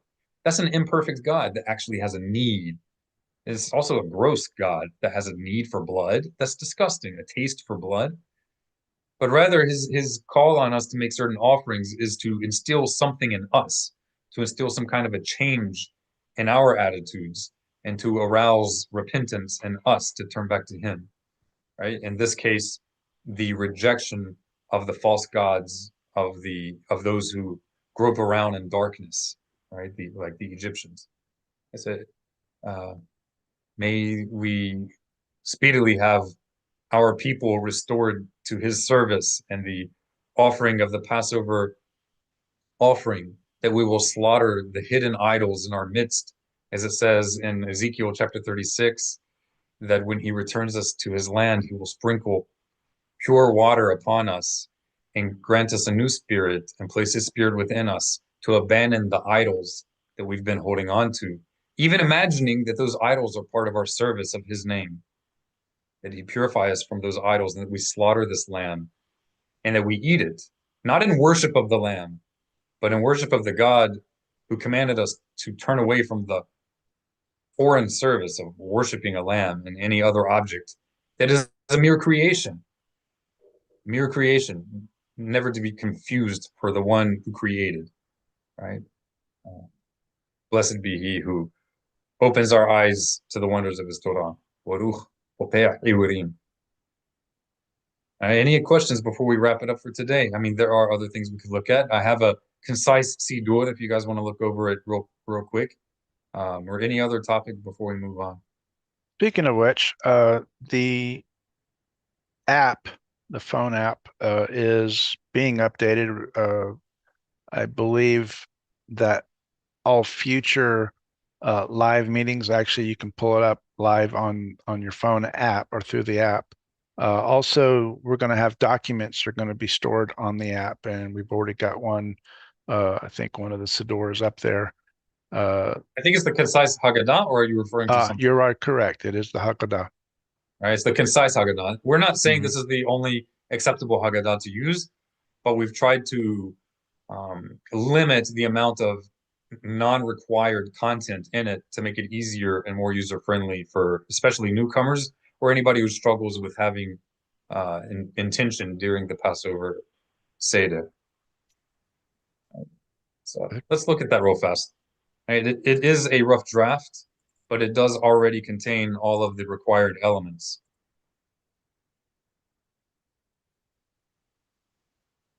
There we go. Okay.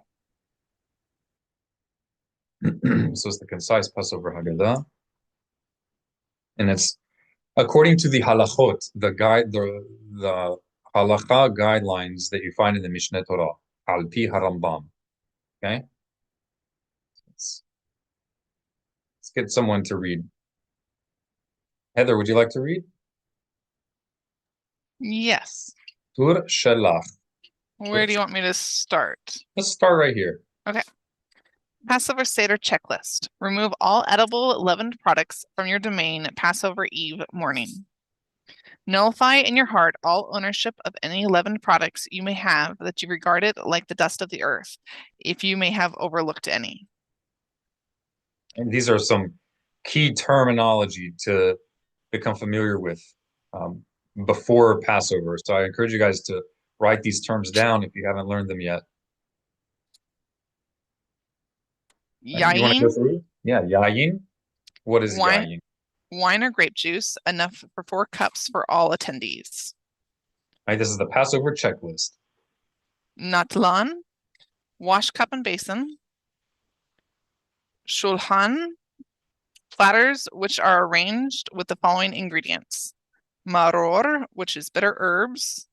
Karpas, leafy green vegetable. Haroset, sweet paste reminiscent of the mortar of Egypt. Masha, Masal. There we go. Whole pieces of unleavened bread. Basar, 2 types of meat on each platter in memory of the Pesach and Hagiga offerings. Orehim, guests, especially orphans, widows, converts, and the poor.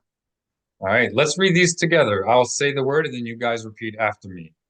Yayin. Everybody say yayin.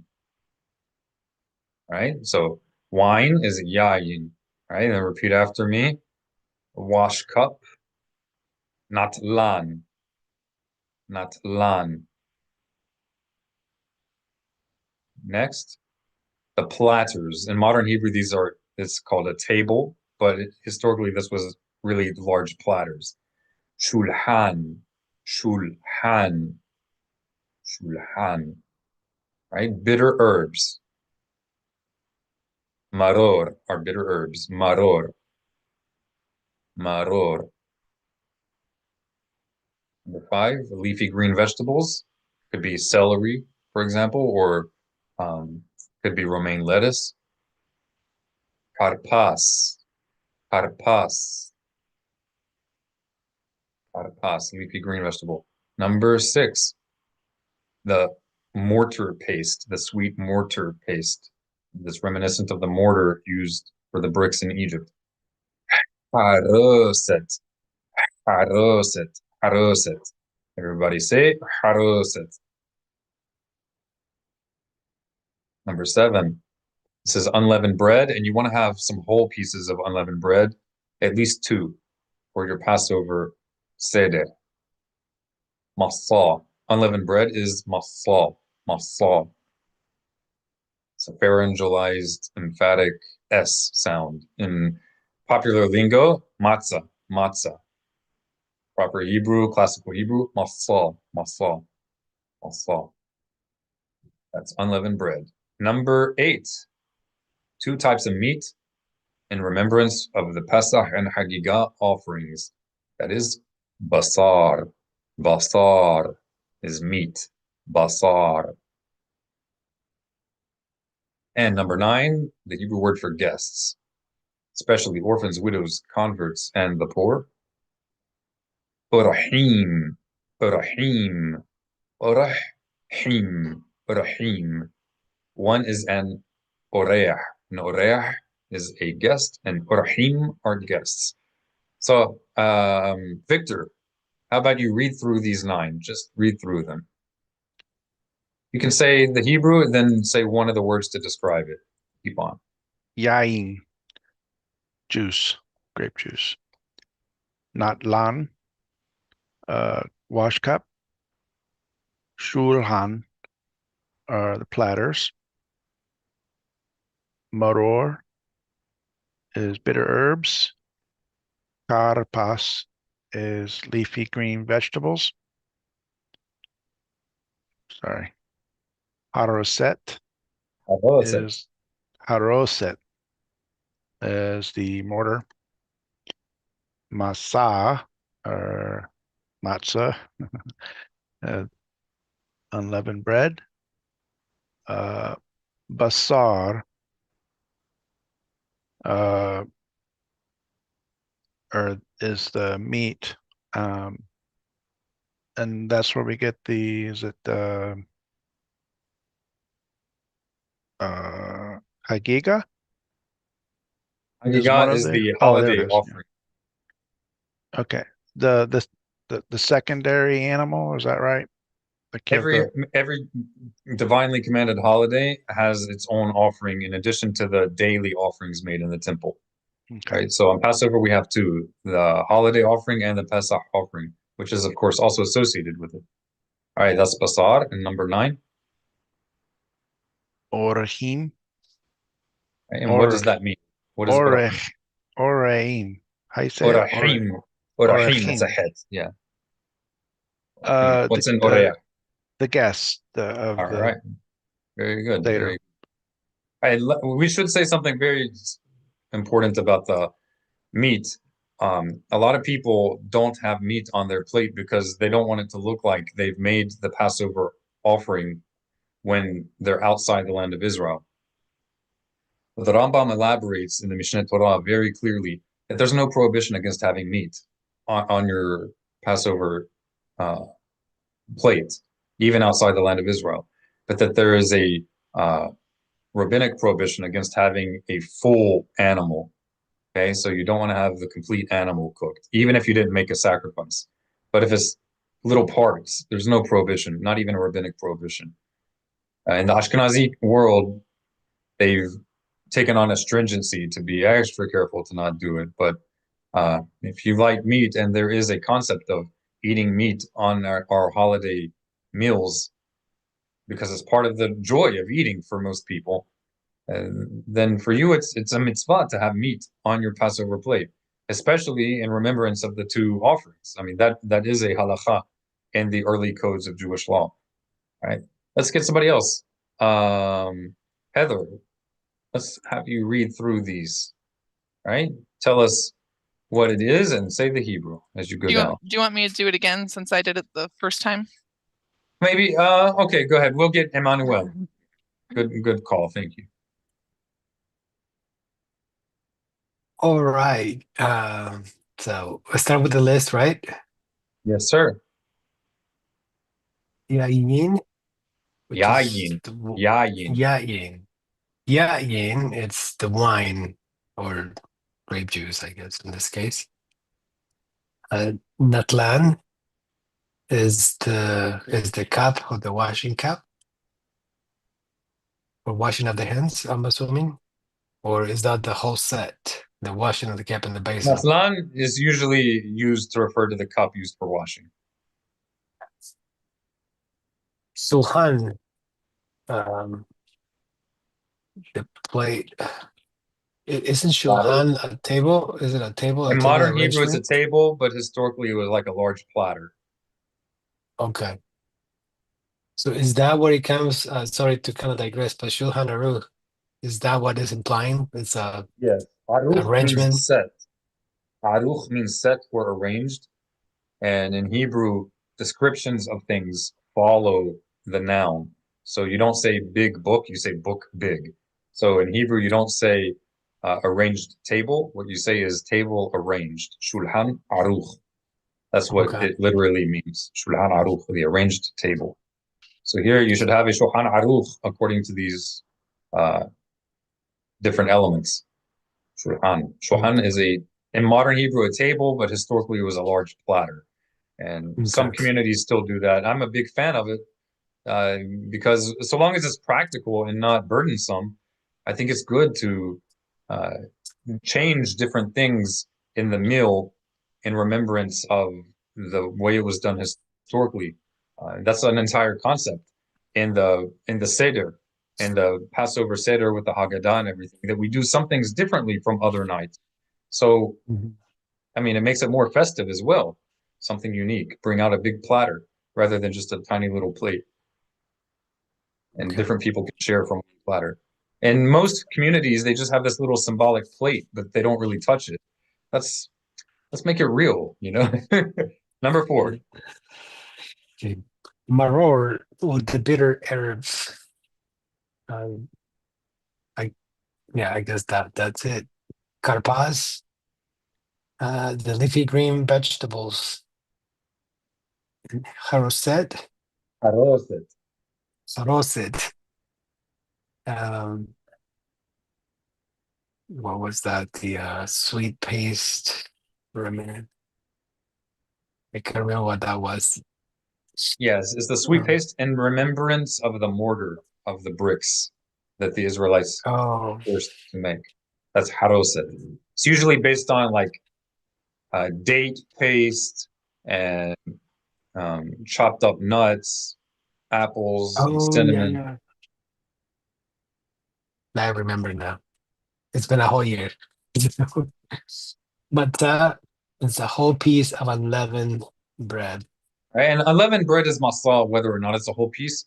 But this is a Passover checklist for things you should have for the Seder. Okay. Basar, the Basar, meat. basar. Basar. Say it There's again. no break sound unless you see an apostrophe, right? Right. Basar, just Basar. Okay. 2 syllables. Basar. 2 types of meat on each platter in memory of the Pesach and the Hagigah offering. And the Orchim, is it Orchim? Orchim, That's the plural for guests. yes. And we want to specifically have guests that are orphans, widows, or converts, or the poor.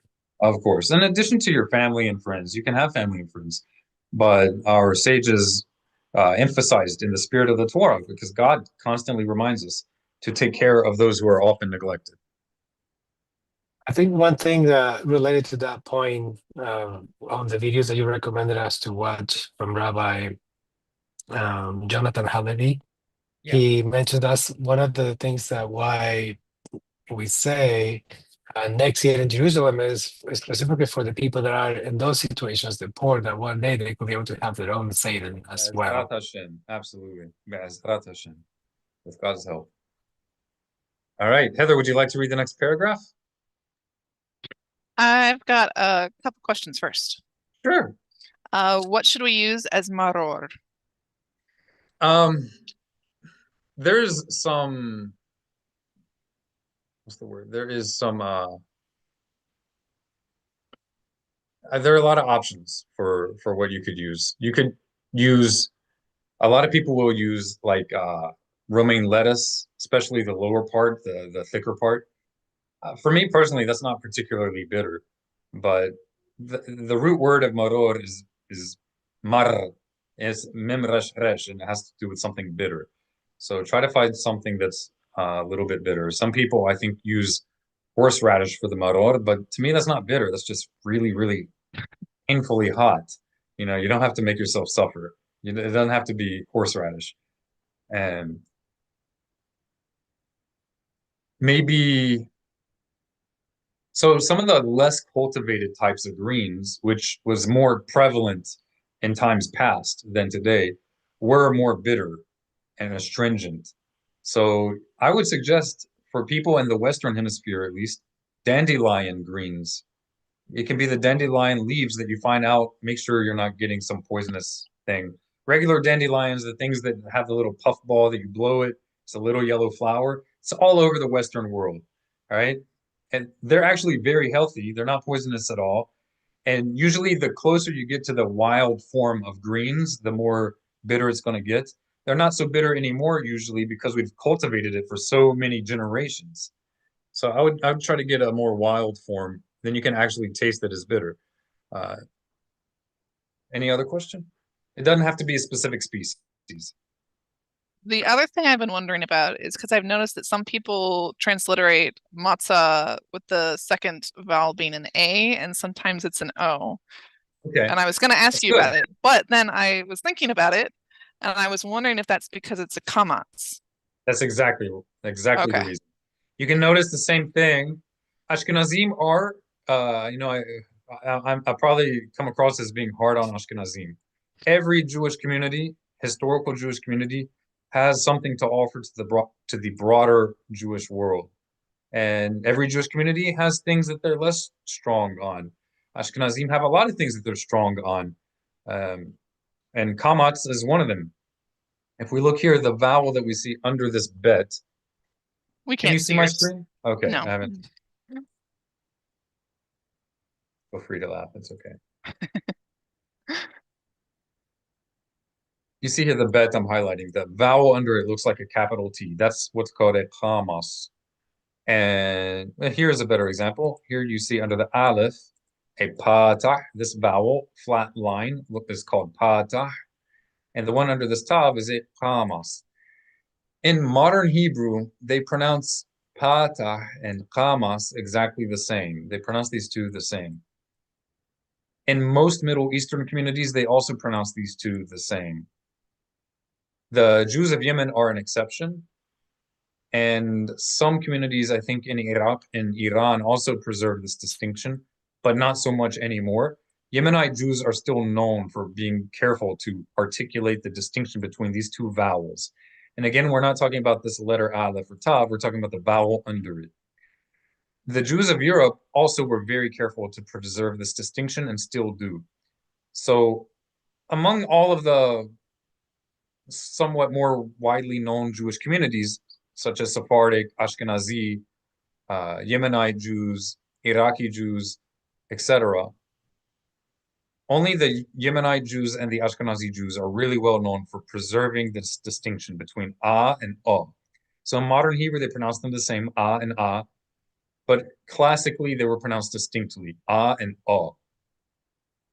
There's actually two types of kamas, and one is more of an o as opposed to And so because of that, some people will transliterate it as an o instead of an a. Be careful if you're reading it not to pronounce it like an o. It's not o, but o. Right? Not o, but o. But that's what you're referring to, masa. So it's really not matzah, nor masa, but Masal, masal, or matzah, matzah, right? That's it. But these are nuances in pronunciation. It's not the end of the world, and if you struggle with that nuance, and it's also not a violation of any of the commandments regarding Passover if you don't pronounce it perfectly. But if you like to read carefully biblical Hebrew, at least when you're reading the Shema or from the Torah, that's praiseworthy and proper to be as precise as you can be within reason. And it's not a big deal. We make this nuance in English every day. So if we do it in English, then all the more so we should do it in Hebrew when reading the Torah, if it's within our ability. And I think for most English speakers, it is. Patah, palmas, all. That is the difference. Any other question? I think I'm good for the moment. All right. By the way, in modern Hebrew, they do preserve this distinction, but they only do it in certain words. They don't do it in all words. Who can tell us what is the most common word that even in modern Hebrew, everybody's careful to distinguish between those two vowels? There's a certain word, very common. Kol. That's right. So you're going to be taught in any Hebrew, modern Hebrew class, that kamatz, you always pronounce it as an ah. But in any Hebrew, modern Hebrew class, you're going to quickly learn that kol is the exception. They pronounce the vowel in the classical way, even in modern Hebrew, with the word kol. So don't read kol as kal. It's like jarring to the ear. It's like reading the word rough spelled with a GH as rugha. Nobody's gonna like enjoy hearing you pronounce every GH as a g, rugha or lagat, right? This is that big of a difference. If they say kal, it's kol. All right, yalla bo'u namshich. We can wrap it up at any point, but I'm just giving you guys a quick overview of this. So in this concise Sibur, every major part is distinguished by a very clear, bold, black and white heading, step 1, and then step 2. Maybe there's a nicer way I could do it, but that's what I had done last year. So Pidush, I'm just giving you guys a quick overview. It's much more concise if you just choose either the Hebrew or the transliteration or the English. It looks 3 times larger than it actually is because we're translating everything and transliterating and giving the Hebrew original. So notice it's 21 pages. If you would just use the English, then it's going to be more like 6 or 7 pages. Right? It's not really that much, so don't be intimidated. Right? The key parts always have background under them to let you know what is the fundamental part.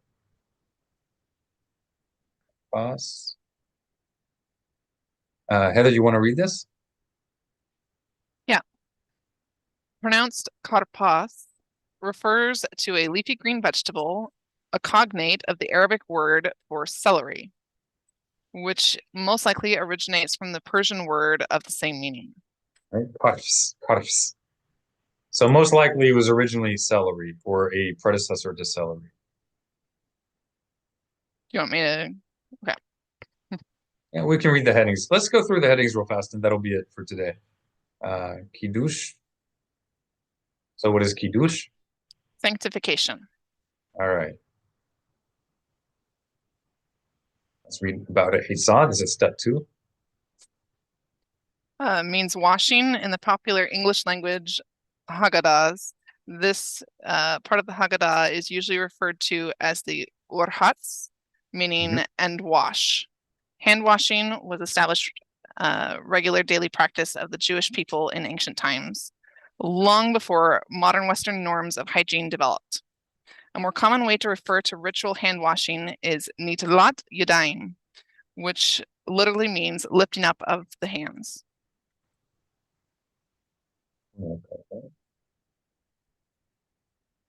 You want me to reread this one? Yeah. Okay. Karpas refers to the leafy green vegetables, a cognate of the Arabic word for celery, karafs. That's it. Which most likely originates from the Persian word of the same meaning. We can go ahead and read this quote. A large platter is brought before everyone, upon which is an arrangement of food consisting of bitter herbs, maror, and another leafy green vegetable, karpas, unleavened bread, masa, a sweet paste that has the appearance of mortar, haroset, and two types of meat, one meat in remembrance of the Paschal sacrifice and the other in remembrance of the pilgrimage festival offering. Step 4. Haggadah, meaning telling over or retelling. This part of the Passover Seder is usually referred to as Magid, in standard English language, Haggadot. Both Magid and Haggadah share the same Hebrew root word. Magid refers to the one who does the act of telling, whereas Haggadah refers to that which is told over, i.e. the story.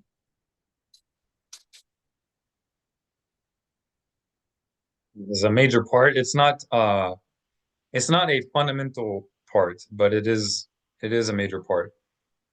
The 4 questions. Popular Manish Tanason. Right, we have here the Eser Hamakot.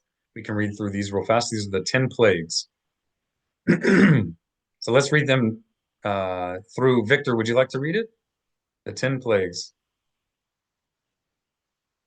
Sure.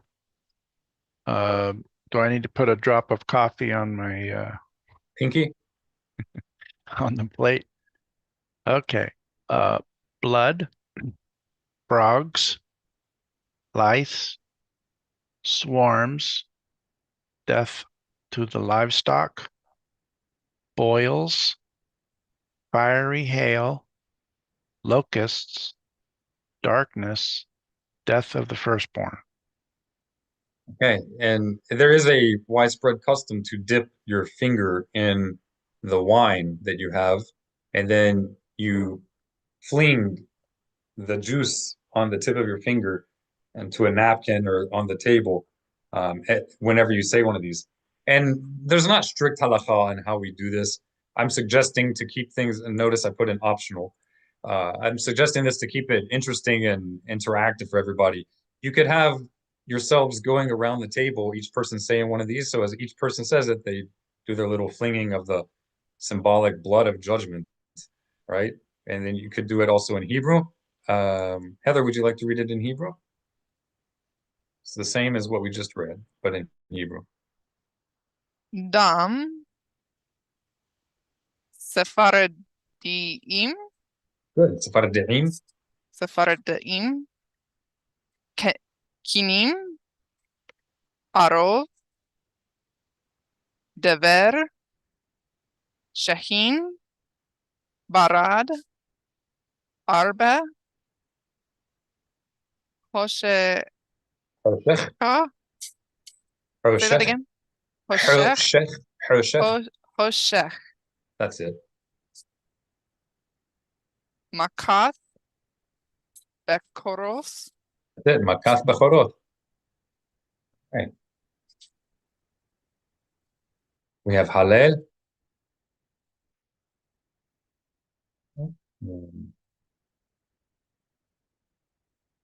Behisa. I think we already read that. There's more than one Behisa. And we have Serudah, so you should have a festive meal, right? You don't have to only eat masal, you can eat other things. Zecher lemitash, Birkat Hamazon. This is the main thing I need to add. It's in here, but I didn't include the text. 3rd cup, and complete the Hallel. So after you had your meal, the leader and participants read Psalm 115 through 118 in unison. And that's it. That concludes it. Hag Pesach, Kasher v'Sameach. It's a common greeting on Passover. Hag Pesach, Kasher v'Sameach. You guys want to practice saying it? Hag Pesach, pilgrimage, festival, Passover. It's a mouthful. Hag Pesach. Hag Pesach. Kasher. Kasher. What? Sameach. Wasameach. That's it. And happy. So happy and kosher Passover holiday. Hag All right, Pesach, we're Kasher v'Sameach. missing Yes, the most important part. what's that? finding the afikomen. Yeah, it's not there. It's not there, but it's very popular. Also, significant to say, there's no requirement to use 3 matzot and you break the middle matzah and hide part. That's a Yeah, where'd later. that come from? Where'd that come from, you That's think? later. Yeah. Afikomen is there, but not that whole ceremony and breaking a middle. Yeah. It's only Put it two. in Only the two matzot are sleeves. required. Only two Mm. matzot are required. So I guess this is proof of a duality rather than something else. Hmm. Proof. Proof. Yeah, it's funny how you go further back and suddenly some of these narratives just start kind of dissipating. Hmm. They don't exist. Yeah, roughly when did that come into play? So the concept of afikomen, it is in this Haggadah, but not the Mhm. entire thing of breaking the middle matzah and everything. Right. And the point of the afikomen is that we will have the taste of the matzah in our mouth, the last thing that we're tasting, Mm. being one of the mitzvot regarding the night, instead of like, I don't know, apple pie or something.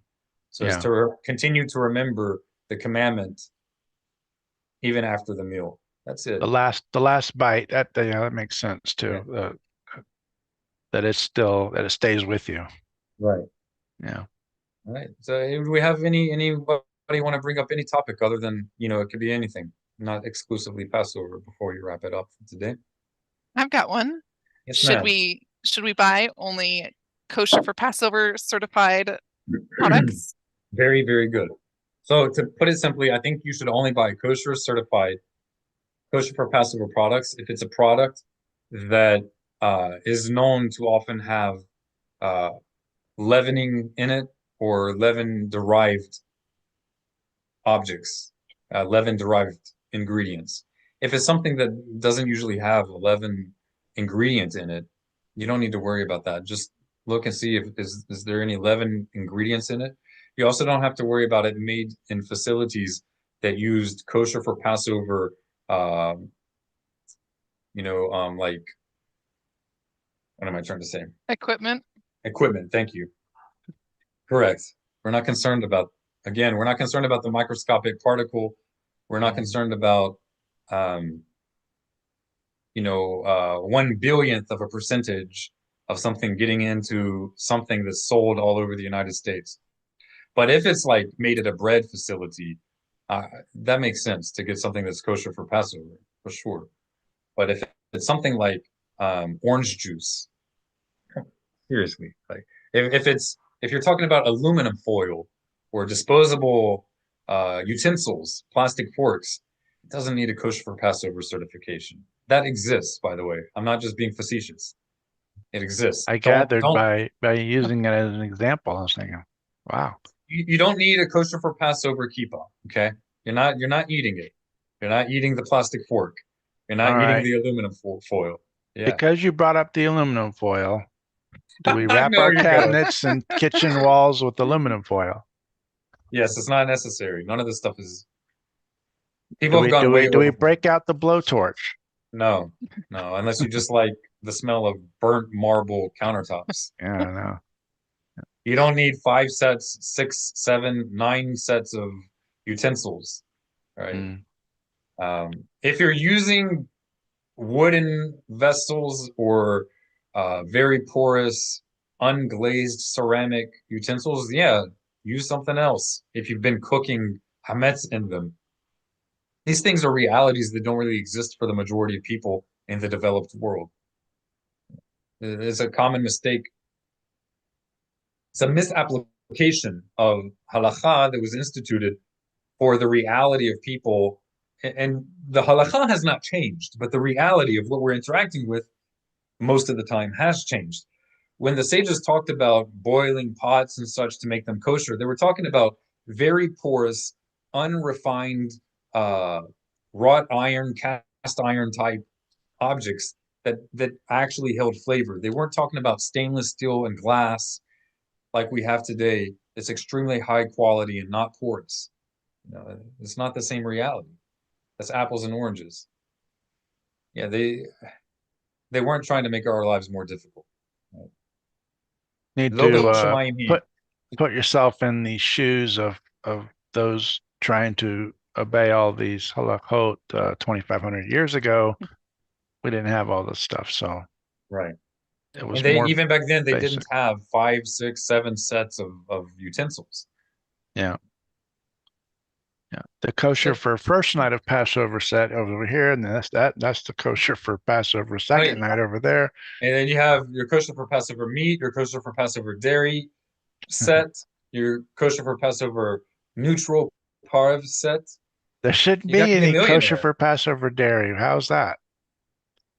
What do you mean? How's that? Well, you during the got to be week. eating. Yeah, well, during the week I could see it, but on Passover, on the big day and Oh, you can second eat day, it dairy should be before you meat. eat the meat. All right, all right.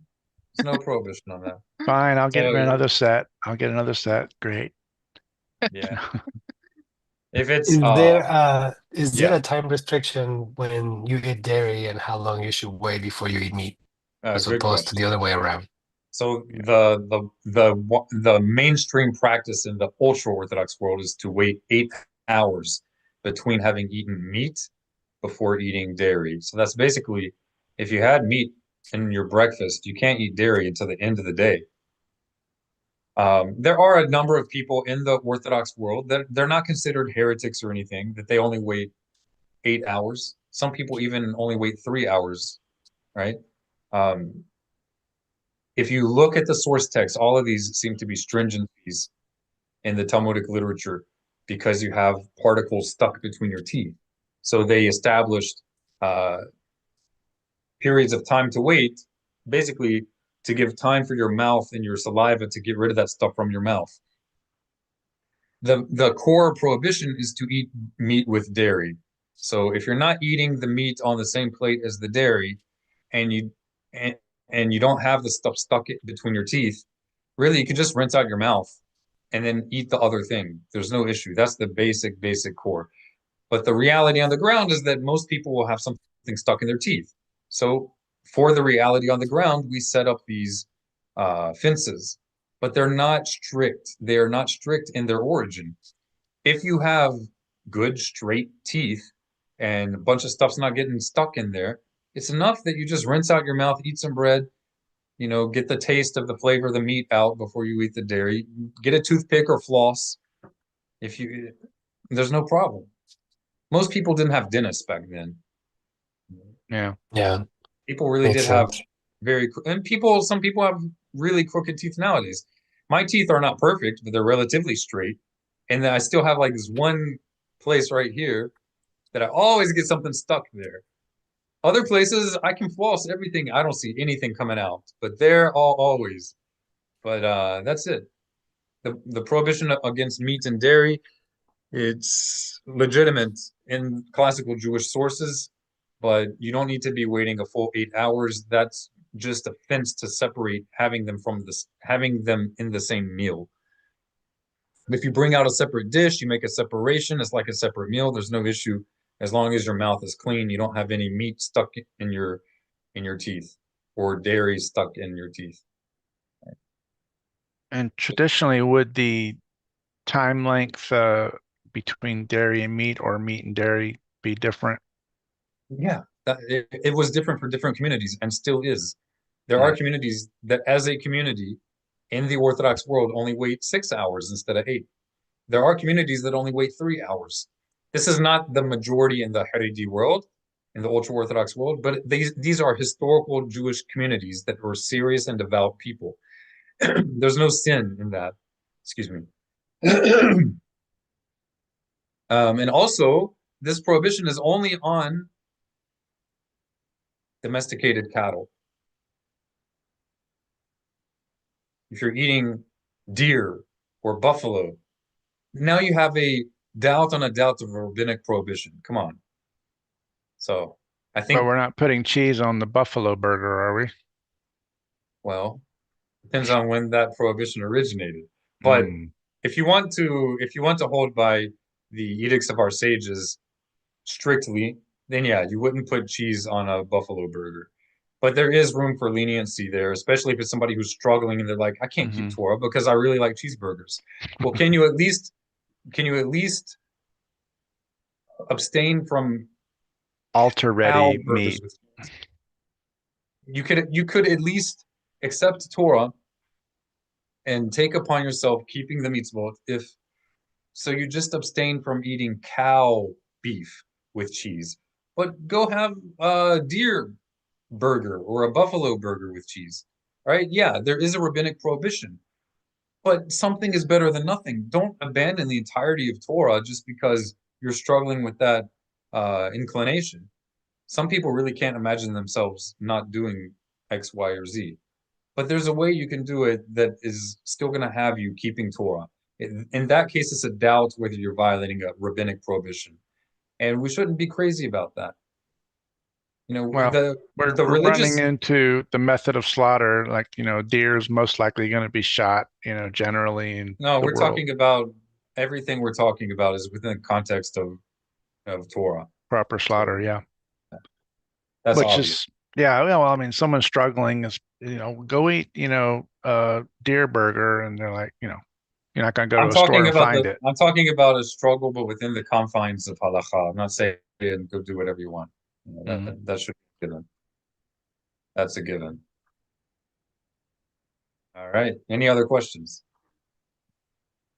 In that case, let's wrap it up. You guys can send any questions or comments in the Mishnah Walk WhatsApp group or the Telegram or the Facebook group if you have any questions or comments, and we will answer as quickly as we can.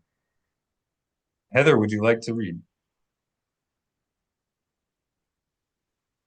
Moza ani lefanecha Adonai Elohai. All right. I am grateful before you, O eternal my God. You know what? Continue all the way to here. You can do it. Okay. But just pause for the translations. Shesamta helki miyoshve Beth Hamidrash. I am grateful before you, O eternal my God, that you placed my portion among those who dwell in the house of study.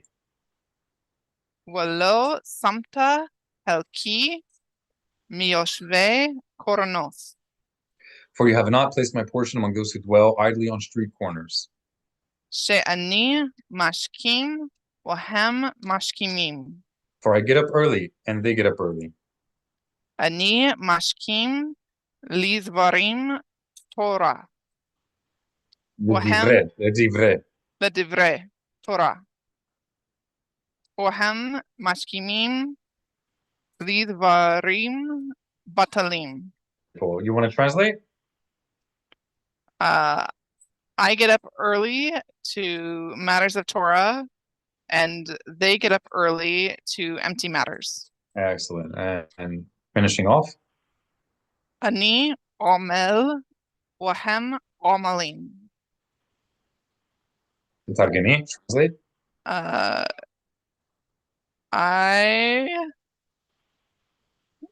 trying to blank on. Is it hard to remember? Yes. Is it toil? Hard work, huh? So I work hard and they work hard. All right. Victor, Hur Shelcha. Ani amel wame Kabel. Kabel. kabel simcha Samcha. samcha Sachar. sachar wahem amalim.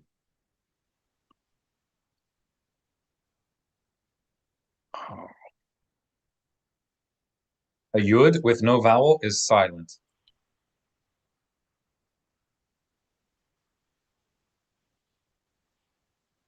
Waim. With N. Aleph should have a clear separation from the previous syllable if it has a vowel. With N. With N. Wa'en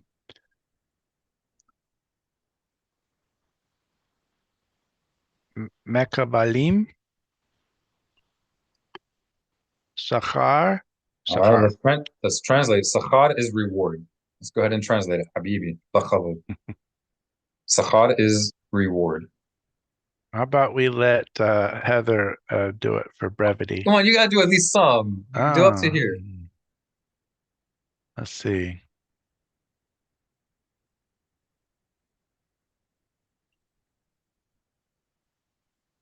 No, actually, I'm really drawing a blank on all of it. No problem. Ani is I. All right, Heather. Tur shalach. I work hard. Hold on, let's say the Hebrew and then the English. I, amel, work hard.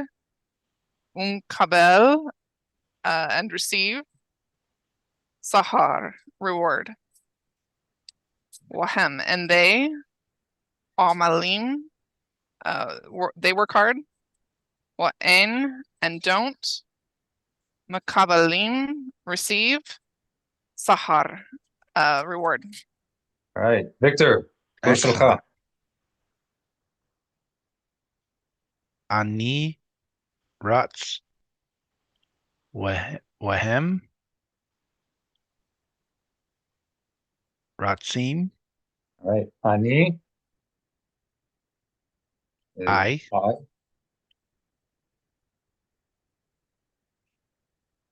Heather, can you tell us what Aros means? Run. Okay, And they run. there you go. I run and they run. Keep going, Habibi. B'chavod. Ani Ratz Lechi Le, ha, Lechai ye. Lechaye Ani Ratz Lechaye Ha'olam Haba Wahem Ratzim Lever The dot under a letter is always E. Li Liv Liv Er some Sha. Shahat That's it. Shahat. Shahat. All right, let's translate it. You can Let's. do it at least up to here. You can do it. I know you can. I run.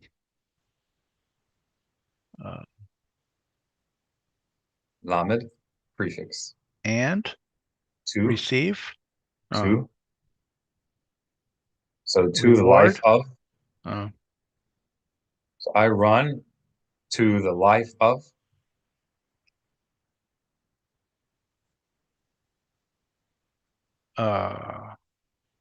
Olam. Olam haba. Olam haba. To the world to come. Yeah, so I run toward the life of the world to come. Him. And they run Le is to. to Be'er is a pit. pit of destruction. All right, kol hakavod. Tur shalcha. Let's wrap it up. Give us a prayer of gratitude and thanksgiving to God and of protection and blessing for this week.